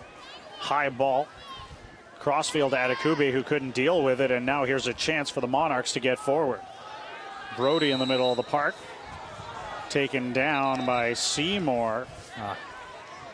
And Brody in a bit of discomfort, lying on the floor, and Seymour shown the yellow card. Certainly a foul. I'm not sure if it's a yellow card, it's just a foul. I'm not sure whether Brody rolling around on the ground. Yeah, it's a foul, and those certainly smart when they get kicked on the ankle. But I think he definitely earns the yellow card for Will Seymour by being injured, not because of the foul. It's a standard foul in soccer. And I think the ref gets a little bit duped by that. And nobody likes to see a player get hurt. And that's part of the game sometimes. I think a yellow card is a little harsh. He's just a little late. You know, we saw Levi's leave the ground. Certainly a yellow card there in the first half. But in this case, Will Seymour's slightly late. He fouls the player. Not all fouls are bookings, however. Brody, the native of Orlando, Florida. Played his college soccer at Louisville, and he'll make his way slowly off the pitch. Well, it's certainly one that smarts when you get kicked there. But it's one you'd expect a professional player to walk off and get on with it. Unless he's twisted or broken his ankle, it's one that hurts a little bit. The onus on him is to get back onto the pitch and run it off. As his teammates will look to get forward. Instead, a free kick that they'd probably want back allows Haber to get the Whitecaps ahead on the front foot before Bustos loses the ball. He'll tussle back and take down Velasco from behind. No cards shown there. See, although that's more indicative of a yellow card for me than the foul by Seymour. Bustos knows exactly what he's doing to Velasco there. He grabs him from behind. In the end, they tangle up. It's a rightful free kick, and that is far more a yellow card than what we saw a couple seconds ago. And he is in fact shown the yellow card eventually by Juan Marquez. So rightfully so. And like I said, Bustos knows exactly what he's doing. He's trying to deny Velasco a counterattack opportunity. Another professional foul. Bustos, Levi's, and Seymour now all on yellow cards for Vancouver Whitecaps FC 2 here in the 52nd minute. And I think the referee's done a very good job. The only one I question is Will Seymour's foul. That is it. And the other two are blatant bookings. As Velasco will once again have a chance from this set piece to try and create something for Real. Mishit a little bit from the danger man for the Monarchs, and the Whitecaps can deal with that as Bustos goes down under a collision there with Acosta and wins the free kick. Very good from Bustos. Shows good tenacity to be first to that ball and then draw the foul. Jackson Farmer put under a bit of pressure by Holness. Plays it back to the keeper, Ritchie, and he'll send it out wide. Levi's there to keep it in play. As Seymour tussles for it, wins a free kick in the middle of the park inside his own half. Things are getting scrappy in there. I actually like what I see. It's both teams trying to impose their will on the other in the middle of the park. Long ball forward in the vicinity of Kyle Gregg, as they have tried to provide him the service this evening. Thus far to no avail. Not much into his feet though, largely neck height. Now he did have the one-headed opportunity. Certainly. Where he collided with the goalkeeper, Fernandez. But I think he made the lot out of that cross because he's had to go and get it. As again he gets forward very aggressively, pressuring the keeper, Fernandez. Well, we've seen Kyle Gregg this season. He has a lot of attributes of a classic target player, but he is better than just that. He's good at facing goal as well as back to goal. Blackwecki getting forward, played it to Velasco, now out wide to Frater. Frater looking to cut infield, dispossessed, and Ben McKendry collects for Vancouver. Trying to play it upfield, sends it out of play instead. Yeah, a bit scrappy right now. Both teams trying to, as I mentioned, impose their will. So both teams, there's a lot of second balls right now, and it's getting a little niggly in the middle of the park. And like I said, I do like to see it because both teams are trying to desperately to win this game and showing that right now. Nobody's conceding any space to the other. Velasco. we highlighted him both games, and he shows his quality again there. He's a very good player. When he gets the ball at his feet, it's so difficult to dispossess the ball from him. He shapes up perfectly for a right-footed cross of the ball, and he has some good service as well. As the Whitecaps have conceded a number of set pieces here as the game has wore on. Interesting to see how Brody's lining up here on the set piece. As it is Velasco, Carly, that one in. Ritchie able to collect that one. Still shielding his eyes under the bright sunlight. Nice to see the young man from the University of Washington getting a start. Barely put a foot wrong in his time as a Whitecap, but with the depth at the goalkeeper position here, he's going to have to make the most out of these opportunities to play. You know that Tornagi has been playing of late, but also they have Carducci and Melvin. So it's the onus on him to make sure he has a very solid performance tonight. It's largely, well, so far he hasn't had a ton to do, but what he's been asked to do, he's done well. But that's the type of hit and hope ball that will make Alan Koch a little unhappy. If you're going to play it forward into Gregg, get it into his chest where he can use his strength to keep possession, but lobbing neck height and head height balls at him aren't going to result in much joy for the Whitecaps. I tell you what, Bustos has to be a little bit careful here, Batch.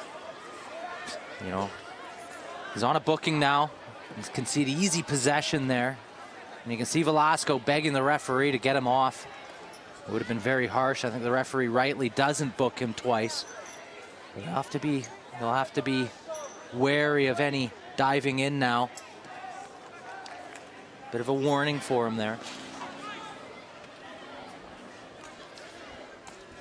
You don't want to make the referee have to think about whether he wants to make that decision or not. Yeah.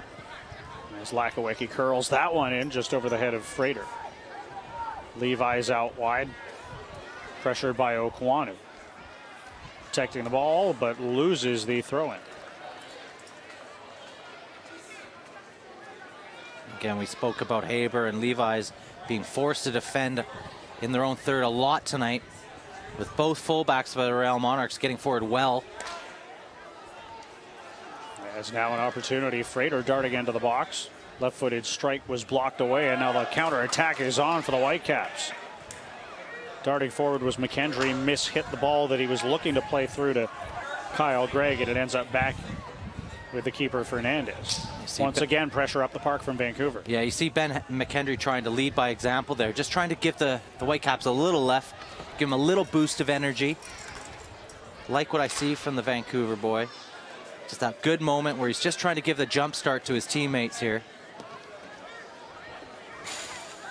DeVitt for Cole Seiler.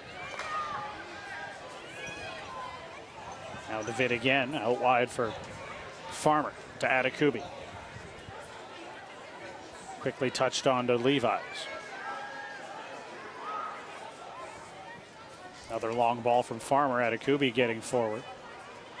Knocks that one on, but Kavita is there to deal with that. Kavita's had a very strong game today.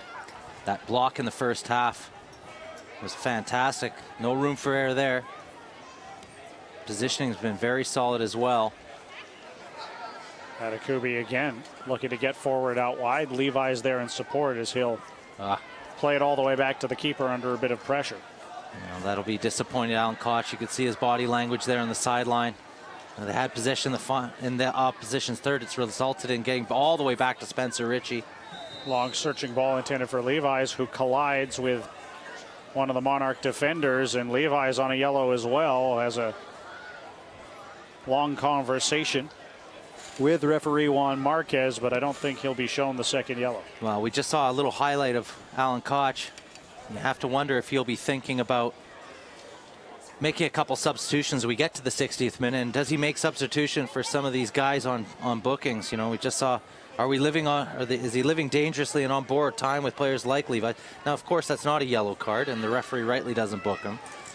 But we've seen him go in and be booked. We've seen Bustos go in and be booked. Is he living dangerously by not making a change at this stage? It'll be interesting to see what both managers, what adjustments they make here. It's very much a stalemate at this stage of the game. Who's going to flinch first? Who's going to make a change to the game to try and go and get the 3 points? And as you pointed out earlier, in today's game where we do see more yellow cards given, you really don't want to put the referee in a position to make a decision. You don't want the referee to have to change the game for you. And that's where Alan Koch will have to be a little bit wary at this stage of the game. As Kyle Gregg receives that one. Back at the midway line, lost possession and comes up a little bit lame there as he hobbles back. Good defending by Alex Sundley. Another long ball forward, this time Haber looking for Bustos. Shepherded out of play by Acosta. You see Bustos trying to lift the tempo of the play with a quick throw in. Haber into the middle of the park, finds Levi's out wide into some space for Adekubi. Adekubi on his left foot to Levi's in the box. Great little ball into his feet. A lovely little bit of skill there to drop it back out wide to Adekubi. He was dispossessed by Okwanu and fouls him as a result. Yeah, nice link-up play between Adekubi and Levi's. A little bit unfortunate it didn't result in a cross. And in the end, free kick given, but signs of hope for the Whitecaps. Neither side's really been able to create anything here in the first 15 minutes of the second half. We saw with a fast throw in by Bustos and a counterattack from McKendry about 5 minutes ago. Players, there is a willingness in this game to try and get all the 3 points. Check out at USL Soccer on Instagram to see match highlights and action shots from games around the USL, as Farmer has to play that one back to his keeper, Ritchie. Whitecaps looking to get forward again. Here's Habert darting quickly up the right wing.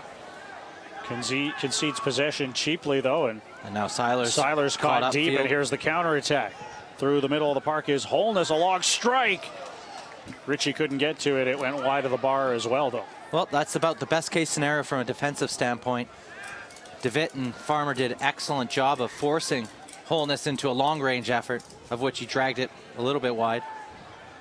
Once you see Siler make that overlap and possession conceded, you do fear for the counterattack. I felt that DeWitt and Farmer defended it about as well as they could have. As the Whitecaps set to make their first substitution of the match, and it is going to be Fatau coming on. We understand Brett Levi's set to make way, and with him on a yellow card, you're not surprised necessarily. No, we spoke about it, and Alan Koch is not gonna risk anything with Brett Levi's. He's going to make the change. Another yellow card here. This time, I believe it was Sam Adekubi. It was, and it looked like he got the ball first, but of course that doesn't mean anything anymore. So we wanted to make a Fatau Safu substitution here for Brett Levi's and minimize his risk. And we mentioned at halftime that Fatau does offer some offensive punch, but I think if we would have said it 0-0 at the 62nd minute, he'd likely be the first sub. And here he comes. And a sign of intent from Alan Koch, just wanting to give a little bit more attacking punch. They're struggling to create much this second half. And he's asking Brett to come off a little bit quicker. But I don't expect any formation change. He would have, it looks like a like-for-like change. Be interesting to see, but I'd expect them to remain in a 4-2-3-1. Fatau making his 9th appearance of the season. He's got 2 goals. One particularly beautiful finish against his former club, Portland Timbers, 2. Yes, it was, and we're talking about a lot of long-range efforts on goal, and he has that in his arsenal. Strikes a wonderful ball. As the Monarchs getting forward again, Acosta looked to send that towards Ritchie with his left foot. Blocked away, and now Siler is able to send a high looping ball for Ben McKendry in midfield, and he sent it forward. Here's Fatau looking to run onto it, but tracking back to get it out of play is Okwanu, and a vital defensive play. What a touch by McKendry. Wow, great first touch and fantastic ball in behind. Making Okwanu, the right back, work for the Monarchs. Now Sundley gets it forward to Velasco. Siler there to dispossess him, and Fatau once again getting forward. Lost the ball to Okwanu, who will advance it back the other way for Real. Okwanu's been very solid in both games. The U.S. Youth International, he's representing the United States at the U23 level as well. He's shown why. Fatau taken down inside his own half. Very steady defender, likes to join into the attack as well. But Fatau coming into those type of deep positions won't please Alan Koch. You want him further up the pitch, obviously. As now McKendry loses the ball to Acosta. Darting forward, McKendry hustling back, Acosta into the area. And Jackson Farmer there to bail out Ben McKendry, and it's cleared high up the pitch. Fatau working hard to win possession, and he does so, getting it back to Adekubi. Now Seymour with his right foot. Long ball taken down by Lakawecki. Back to Schuler, who boots it out of play. It always takes about 5 minutes to get up to the speed of the game, and we've seen a couple moments where Fatau has been second best in battles with Okwanu. Not an easy task. Okwanu, as mentioned, is a very solid right back in this league. Fatau with his fresh legs will hope that he'll get the best of him one of these one-on-one occasions. Farmer looking to play it forward. Instead, it bounces off Brody and out of play. Wind picking up a little bit here at Thunderbird Stadium. As Holness takes the ball for Real. Pressured by Fatau, who does well to win the ball there. Good strength. McKendry. Give and go with Haber. Back to Seymour. Ball ahead on his right foot for Bustos. Here's Haber with a run. Ends up wide for Seiler. Sends that one in over the head of Gregg and cleared by Okwanu. Atakubi darting forward. Takes that one down with his chest. Back to Fatau. Fatau curls that one high in the air with his right foot. Bounces wide. Haber with it there. Haber back for Seiler. Whitecaps looking to cut open the Monarchs here. Nice ball forward for Haber. He's onside. Right of the post. Clears it back into the middle. Bustos couldn't hit it. Then following up is Fatau, and he'll strike it with his right foot. Bounces in the area. My goodness. And cleared to safety by the Monarchs, but man, was that very nearly the moment on a couple of different occasions for the Whitecaps, who put it back into play quickly. Really incisive move, possibly the best of the night. Love what Daniel Haber did. He didn't panic when he got to the byline. Nice little pullback, but well defended by the Real Monarchs. Now Haber touches it forward for Fatau, hit it with his right foot, bouncing around to the box again, comes down to Bustos on the volley. And a nice save by Fernandez. Signs of intent here from the Whitecaps. Excellent first touch by Bustos to set himself up for the volley. Maybe just didn't catch it cleanly enough, but almost an excellent goal.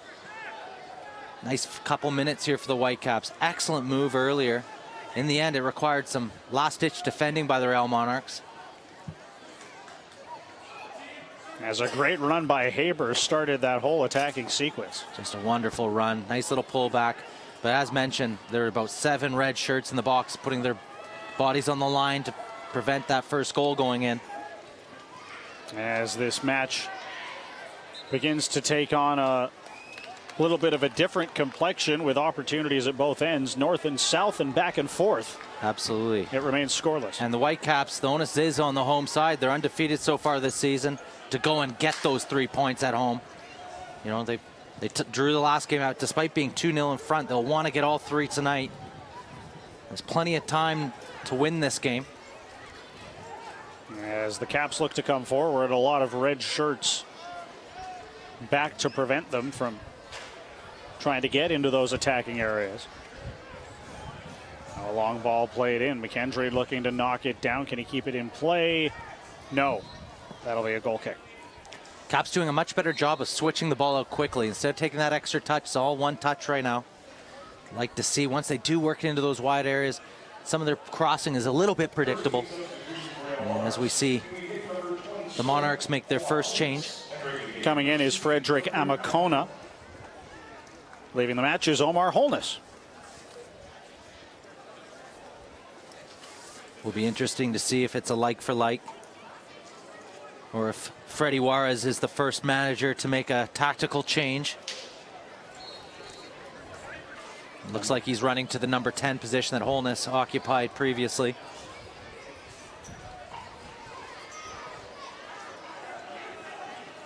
Amankona, a Ghanaian, played college soccer at Dayton.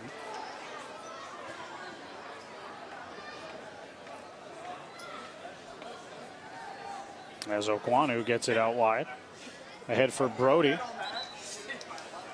who plays that off of Farmer. But throw-in went to the Whitecaps. More risky business by the Monarchs on their goal kicks. Fatau just released a little quicker. If they go and hunt in packs, might be able to create an opportunity from one of those goal kicks, which sounds strange saying that. But they do live dangerously in those situations, the Monarchs. Another substitution about to be made here for Vancouver and for Real, actually. Looks like we're going to see the addition of Matthew Baldissimo to the match for Vancouver, but here's Haber in behind. Hits it towards it, just wide of the bar, and sliding there to try and find it was Fatau. Well, Daniel Haber will be only disappointed with how he's hit that last ball. His first touch is beautiful. His run's perfect. and the delivery is excellent. He sets himself ever so well. But as you see here on the replay, what a wonderful ball into his feet. Great first touch, and he does everything right. He goes to hit it back across goal, but he just doesn't hit it cleanly enough. And in the end, Fatau does the right thing as well. He's looking to seal the back post.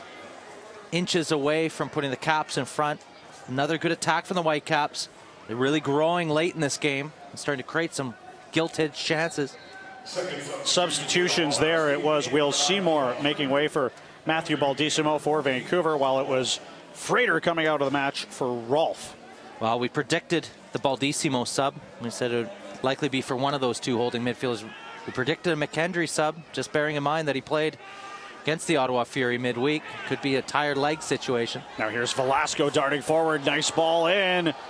Hitting it with his left foot was number 16 Amankona, but stopped by Ritchie to keep this match scoreless, and Busto starts back the other way. Caps got away with one there. Now Haber into Bustos in the area. Played it behind. Haber trying to nick it in.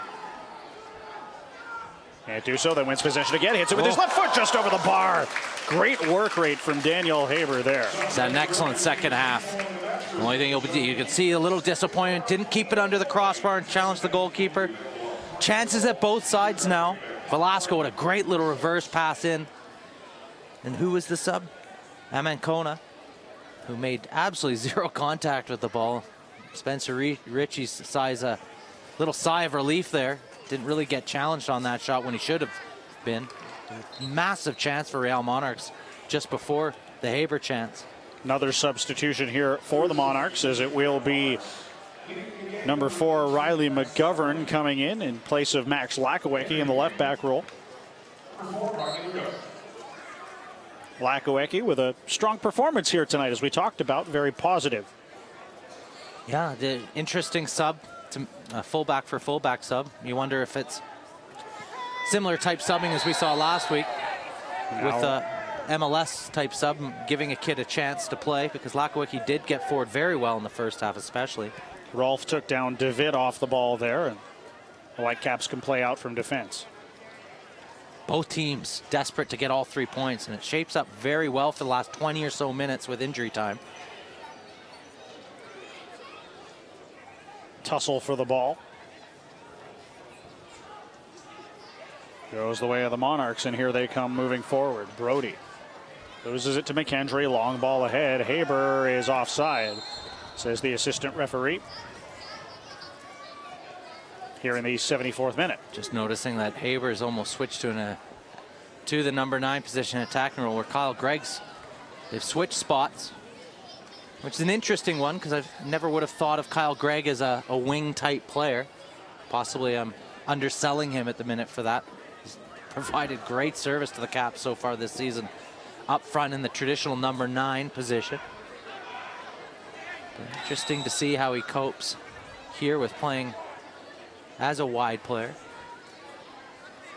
But now he's almost galloping up to join up with Haber. So it'll be interesting to see if Alan Kosh is going towards more of a 4-4-2. But no, it looks like Haber and Gregg have switched back to their previous positions. Join Whitecaps FC 2 back at Thunderbird Stadium next Sunday, June 12th for Bark at the Bird. Watch the Caps host Swope Park Rangers and bring your dog with you. For more information, visit whitecapsfc2.com. Might be quite a different atmosphere with some canine companions in around us here in the grandstand at David Sidhu Field. You got a dog, Brendan? I do not at the moment, although I did grow up with one. Yourself? 2 labs, yeah. Oh, standard English labs, yeah. What no else? chance I'm bringing them to a soccer game.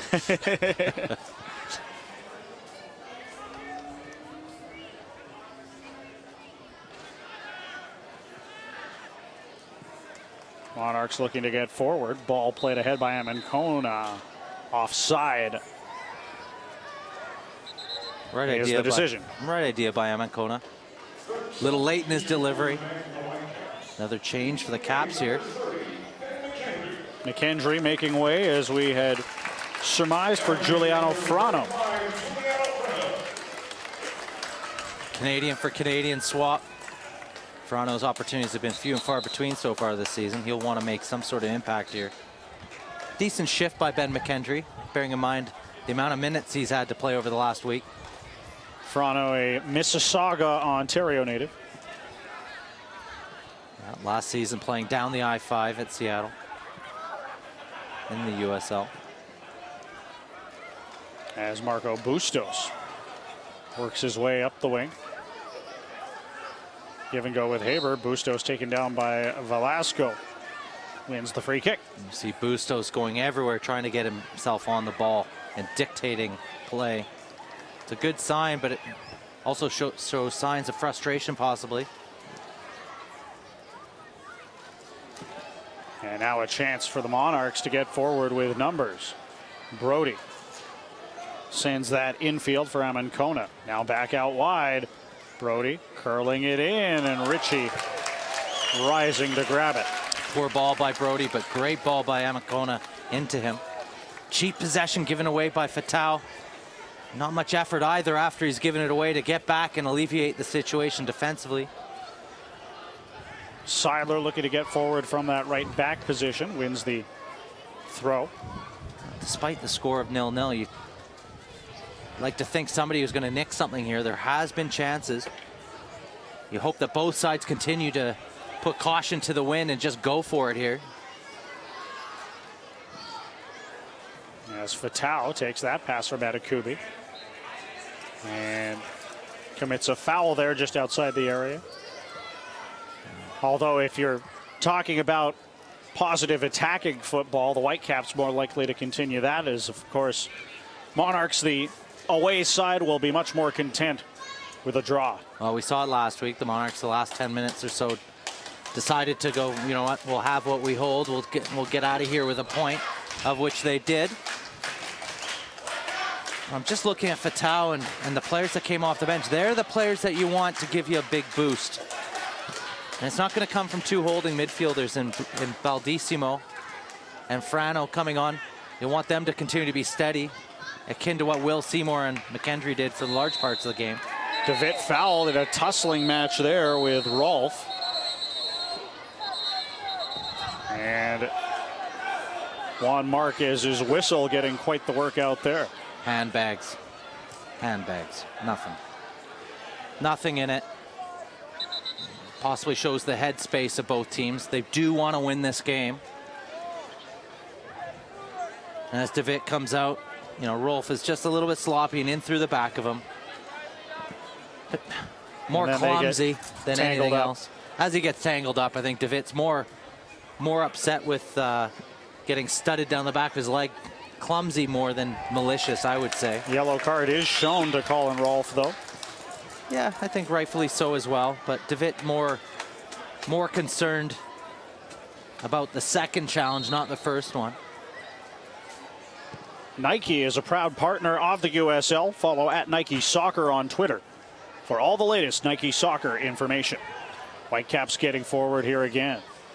Seiler looking to curl that one in, played it into the box, but no teammates there. Again, Frano will throw it back in quickly with the assistance of Alan Koch. Again, Seiler getting into a nice attacking position, which we know will be unaccustomed to as a center back. Now DeWitt, long ball. Headed away by Okwanu, but right to Adekubi.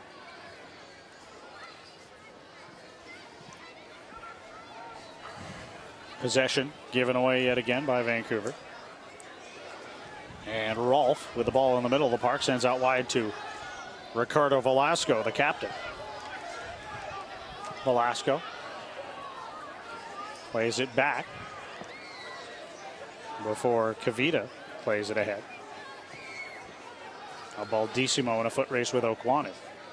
Baldissimo gets to the ball, shrugs off the pressure, plays it ahead for Bustos. Nice little flick back to Baldissimo. Now to Fatau in the middle of the park. Just stepped over that one, might have had a chance to hit it from distance. Looking to play it through for Frano. Picked off by the Monarchs, though, and now Velasco trying to get away down the sideline. Hounded by Seiler, who wins possession quite nicely. Yeah, he's growing into this game. He's had a very good outing for his first outing at right back. Nice and solid outing. Bustos on his left foot ahead for Fatal. Fatal trying to work his way through some pressure here. He'll curl it back in and win a corner kick as it's knocked out of play by McGovern. You see Fatal looking up. Taking him a little bit of time to get into this game since he's subbed on. A little bit sloppy at times. Certainly worked his way into a good area there. Not able to cash in though. And now Fatal will play in the corner kick, under hit a little bit to the near post and easily cleared by the Monarch defender right there. A little bit, as mentioned, he's been a little bit off the pace since he's come on here, Fatal. Seen some cheap possession given away. No real excuse for mishitting a corner in that fashion. Marco Bustos back to Sam DeVitt. Switches the field. And Adekugbe will try a foray up the left flank. Adekugbe sent that out wide, that it ends up back at the feet of Jackson Farmer in his own half. Sam DeVitt. Cole Seiler. Looked like McGovern got a piece of that one with his arm, but play will continue. As Seiler once again has it in the wide area. Touches it back to Bustos. Ball through. Fatal hustling to keep that in play. Done brilliant there. Gets it back to Seiler. Back looking to play it into Bustos, who collides and wins a free kick there. Bit of a strange decision, but a opportunity in a good area, and the yellow card is shown to Acosta. Well, it's interesting. I felt that Marco Bustos misjudged the roll of the ball. He definitely went to go and win it, but once he misjudged it, I think he instigated contact there. A little bit fortunate to get the free kick there. And Fatal maybe with an opportunity to make up for the corner kick from moments ago. Yeah, they'll be expecting good service now on this one. It's where you have to be razor sharp if you want to get the 3 point. Substitutions in the offing for both teams as Fatal delivers that one into the box. Rising to try and meet that was DeVitt. And then a left-footed strike over the bar by Bustos. Offside called on the initial free kick from the assistant referee. And those substitutions will indeed be made now as Sahil Sandhu will come on for Whitecaps FC 2. And as he did last week, Etiandro Tavares will enter the match from off the bench. Marco Bustos making way for Sandhu. Yeah, see Marco Bustos' body language, not over the moon with how he's done. Alan Koch goes and greets him, little pat on the head. I think they just need to build his confidence back. We all know how good a player Marco Bustos is. Struggled to hit the heights he did last season, but he's still so young. And this is a great learning experience for such a young player, is to have these little moments where you're having a little bit of a tough run of form and how to work your way back into top form, because Caps know what type of quality the young man can bring. And he's getting those MLS opportunities, Batch, and he has to look at, despite the fact that he hasn't possibly performed to the level he'd hoped for, that he's still getting those opportunities. And now he just needs to work his way into a better mind space, trust his quality, because not many players have his ability with the ball at his feet. As you see there, the skipper Ricardo Velasco coming out of the match for Real Monarchs SLC. Etiandro Tavares comes on in what is still a scoreless draw now into the 85th minute at David Sidhu Field here at the University of British Columbia Thunderbird Stadium.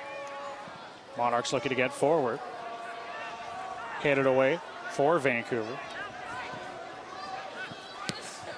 And now Acosta looking to advance the ball out wide. That one ends up out of play. Another substitution here for Real. It's going to be Tyler Arnone coming on for Alex Sundley. We saw a similar pattern to Freddie Juarez's substitutions last week. It's at this time last week that he decided to shut up shop and take the point. Very similar pattern. Velasquez came off at about this stage last week. So it'll be interesting to see if they do the same. Start to sit off the Caps a little bit. Remain compact, make it hard to break down. Goal kick here for Vancouver, as we remind you that all USL matches are available live, free, and in HD on YouTube. Follow the action on the USL YouTube channel. Sun has finally set almost out of the eyes of Whitecaps goalkeeper Spencer Ritchie, although he is still having to deal with it a little bit here in the closing minutes. Seiler, long right-footed ball in towards Gregg, who headed that forward out of play. I just mentioned Spencer Ritchie. That was one of the few times we've mentioned him tonight. He hasn't had a lot to do. As Ricardo Velasco definitely didn't have the impact on the match tonight as he did 1 week ago. No. I think the Caps would have known after last week the type of threat he presented. Managed to nullify him. He had a couple early opportunities, but outside of that, largely ineffective. Now here's Sandu. Throw in for Vancouver. He'll get it back in quickly for Seiler. Darting forward, right-footed ball. Looking to get on the end of that was Gregg. Fantastic ball from Cole Seiler there. Dangerous area. Now DeVitt back at the halfway line. Got the ball forward. Seiler out wide again. Into the feet of Sandu, trying to curl that one in, wins the corner kick as hustling back to knock that out of play was Arnone.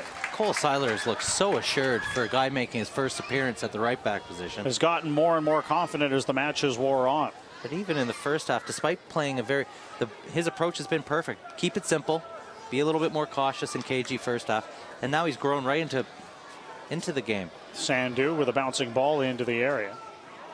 Ends up back with Seiler.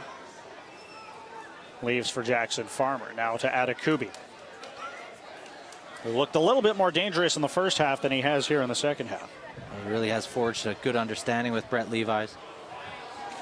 As possession is conceded and the counterattack is on for the Monarchs. Heavy ball from the feet of Amenkona, intended for Tavares, but well out of his reach. Well defended in the end by the Whitecaps. Quite predictable movement by the Monarchs on that counterattack. All straight runs. As we see Cole Seiler on the ball again. Does well to beat a defender there, and then ends the throw in, trying to play it forward. Sends it back to Sandu.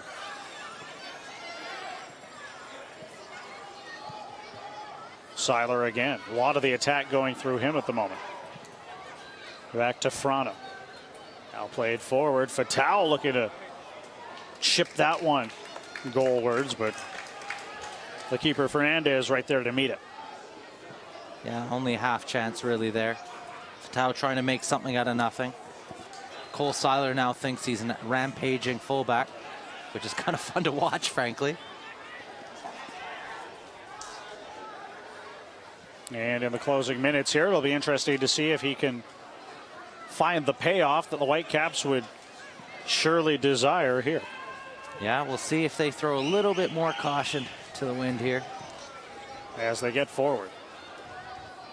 Ball played out of the reach of Fatau. Tavares tracking back. Lost it to Haber. And Adekubi into the middle of the park for Fatau. Back to Frano. Giuliano Frano, the second half substitute for Cole Seiler.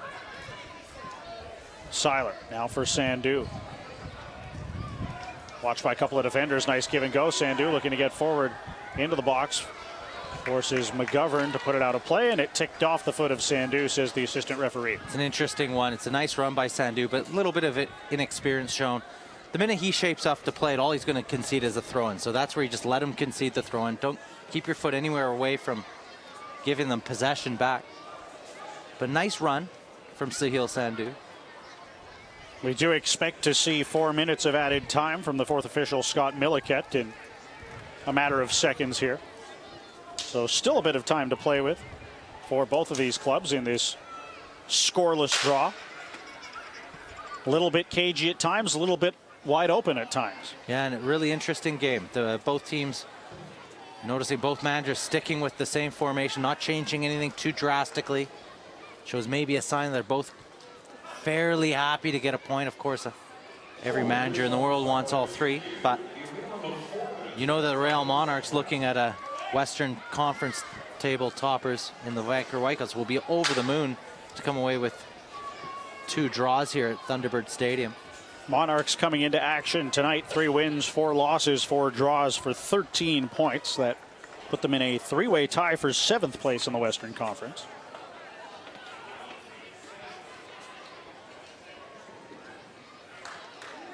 And can one of these teams snatch a match winner here in added time?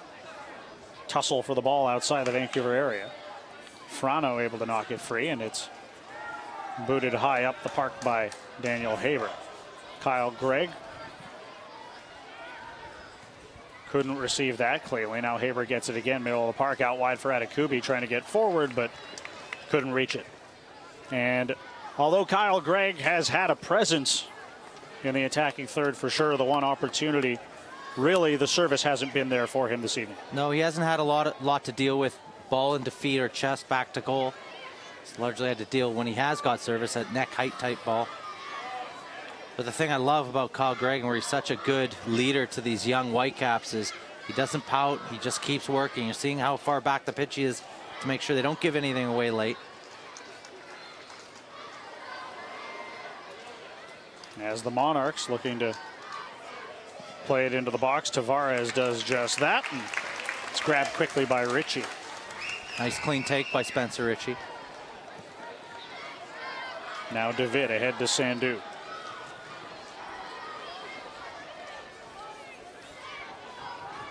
Again, DeVitt gets the ball, long one forward. Gregg sent it ahead with his head, and a little bit of a sloppy clearance there from McGovern results in a Whitecaps corner kick.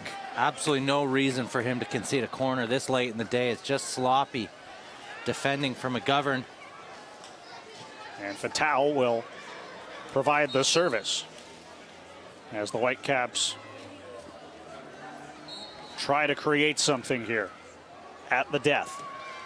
Fatau with a high ball played into the area. Gregg took a tumble, couldn't quite find it. Now Adekubi, left-footed ball. DeVitt and Sandu both went up for that, and it's hit on the volley by Frano. High in the air and out of play. Yeah, another half chance for the Whitecaps. Nothing gilt-edged there. Looking for scraps. Second ball, still got to question Fatau's service on the corner. High looping ball. You're hoping he put a little bit of velocity on that. Although we are in the late going now, it is a match that maybe feels a little bit like it might have to be a scrappy kind of goal to separate these two teams. Yeah, it's almost a match of what could have been for both sides. I mean, you saw the Real Monarchs, although their opportunities, especially second half, were few and far between. But especially from the Whitecaps' perspective, they've risked the most in the game tonight and created the most opportunities. They'll be a little hard done by. Feeling that was a game they could have got all 3 points. And they'll have to defend a free kick here. There as Tavares is taken down by Adekubi, who will be shown his second yellow card of the match. Well, that's 3 yellow cards in 2 USL games for Sam. And it's just a sloppy late tackle from Sam Adekubi. He goes right through him. And rightfully shown the second yellow card. That'll be the end of his evening, just a few seconds before that of his teammates. Although he stayed on the park here. I think he realizes that he's been sent off here. Well, here he comes. But big chance now for the Real Monarchs to nick all 3. Although you might expect them to have a few more men forward than they do. Yeah, I'm alarmed that they have 4 guys sitting back. Despite the fact they are now playing against a 10-man Whitecaps side. Little disappointing, frankly. It shows no ambition, although you never know what can happen here. Although we are beyond the 94th minute now, so. Well, why not risk it then? Throw them. You expect the final whistle moments after this free kick is taken. Throw another 2 up. You can still defend against none with 2. As the ball is sent in, and it's touched into the back of goal. A match winner right at the death. And it is Amankona who wins it for the visiting Real Monarchs SLC as we hear the final whistle. Late drama and despair for the Whitecaps. The thrill of victory, the agony of defeat, as the Monarchs take all 3 points. Wow. Well, they didn't need the extra bodies there, Batch. If you're going to leave a player that open at the back post, at this level of play, you're going to be punished for it. And you see a little bit of despondency from Whitecaps players on the pitch. Their first loss of the season. And a little bit hard done by, frankly. Large parts of this game the Whitecaps controlled, but it's a one moment here. Amakona is completely unmarked at the back post. Nobody addresses the first ball and goes and wins it. As that Cole Seiler ducks out of the header, and then arrives at the feet of Amakona, and he's clinical.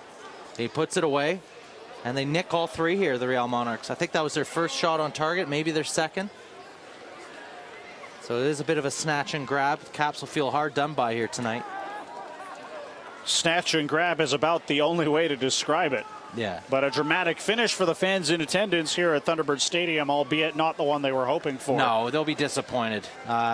You know, first Sam Adekubi recklessly goes through the back of the guy. The game's over. So now you've given the opponent an opportunity to go and win the game with a free kick in there from just one moment of silly defending. So he's given away the goal, or given away the free kick first, gets himself sent off, and then just sloppy defending on the set piece by the Whitecaps. You know, he's completely unmarked at the back post. 2, they don't attack the first ball because it's not as though it was a large looping cross. And, you know, the Whitecaps will be really disappointed. They've given away all 3 points here tonight.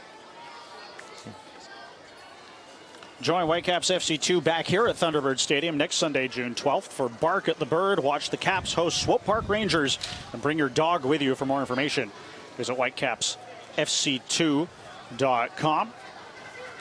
As the Caps slow to depart the pitch here, and the look on the face of the head coach, Alan Koch, says it all. Yeah, and he's disappointed because I think he'll feel fairly happy with a lot of their play. They didn't create as many chances as he would have liked.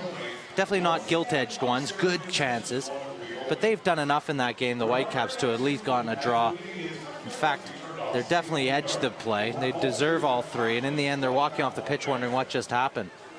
In England, they'd be whistling the theme song to The Great Escape, and the Real Monarchs will be over the moon that they've just snatched those 3 points, because for large periods of the game, they struggled to really, you're thinking about any work that Spencer Ritchie had to do tonight, and it was all very easy stuff.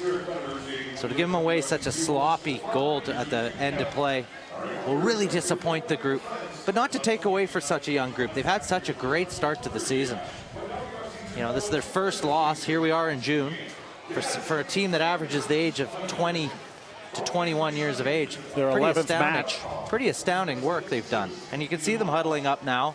Of course, there'll be some disappointment, but you'll want to erase that as quick as possible. This is the first sort of moment of disappointment they've had this season. And this is part of the learning curve, too. You know, now those young defenders will go, okay, if I get caught in this situation again, this is how we can do it better. And that's why this level of play is so crucial to the Whitecaps, to have that USL environment, and to the Real Monarchs for the RSL affiliate. So it's a lot of this environment is about learning, and really crucial for the Whitecaps and those young defenders to learn from what just happened here in the last minute of play. As we take a look at the second half highlights now. And first, the Marco Bustos yellow card. Professional foul, as you called it at the time. Yeah, he knows what he's doing. The minute he can't win the ball, he goes right through the back of Velasco and draws the yellow card. Whitecaps had their opportunities, though. You know, Daniel Haber looking, searching for that pullback. Not able to connect with Marco Bustos. And in the end, it's hacked clear by the Real Monarchs. A few minutes later, a good ball through the box nearly found Fatau Sifu at the far post. Fantastic delivery, great first touch, but Daniel Haber does everything right, drags it back across goal, and unfortunately Sifu just can't get on the end of it. Meanwhile, Spencer Ritchie was forced into work a couple of times at the other end of the park. Well, we saw him connect well at the death Amakona, but he certainly didn't there when played right through on goal. Completely mishit it. As the Monarchs once again ask questions of the Whitecaps. Again, another opportunity. It starts with Amakona this time, but Brody just not able to supply any quality on that service. An easy one for Spencer Ritchie. As was a little bit of a tense moment there and some hurt feelings as Sim DeVitt got right in the face of Rolf after he took him down for a yellow card. Yeah, DeVitt was more upset about the second challenge as opposed to the first one. And then the moment that will really define this match in the memory, Sam Adekubi with his second yellow taking down Tavares. Well, I hate to say brain dead, but it's just a completely sloppy defending by Sam Adekubi, especially bearing in mind the situation. The game's over. Stay on your feet, continue to track the runner, and good things will come from there. It's a sloppy late tackle that results in his second yellow. And the set piece that produced the match winner. And Amenkona is completely left alone and unmarked. Nobody addresses the first ball. Got to be desperate to try and win that. The minute it falls to his feet, he's clinical. And they grab all three against the run of play. The Whitecaps, for large periods of this game, were the better of the two teams. But Real Monarchs, on the death, snatch all 3 points. As we thank you very much for joining us here at Thunderbird Stadium. Once again, for the last time, we remind you, Whitecaps FC2 back here next Sunday, June 12th for Bark at the Bird. Watch the Caps host Swope Park Rangers and bring your dog with you. For more information, visit whitecapsfc2.com. For Mark Rogers, I'm Brendan Batchelor. Once again, thanks for joining us here tonight. The full-time score, Vancouver Whitecaps FC2 fall by a score of 1-0 to Real Monarchs SLC. Thanks again for joining us, and have a lovely evening.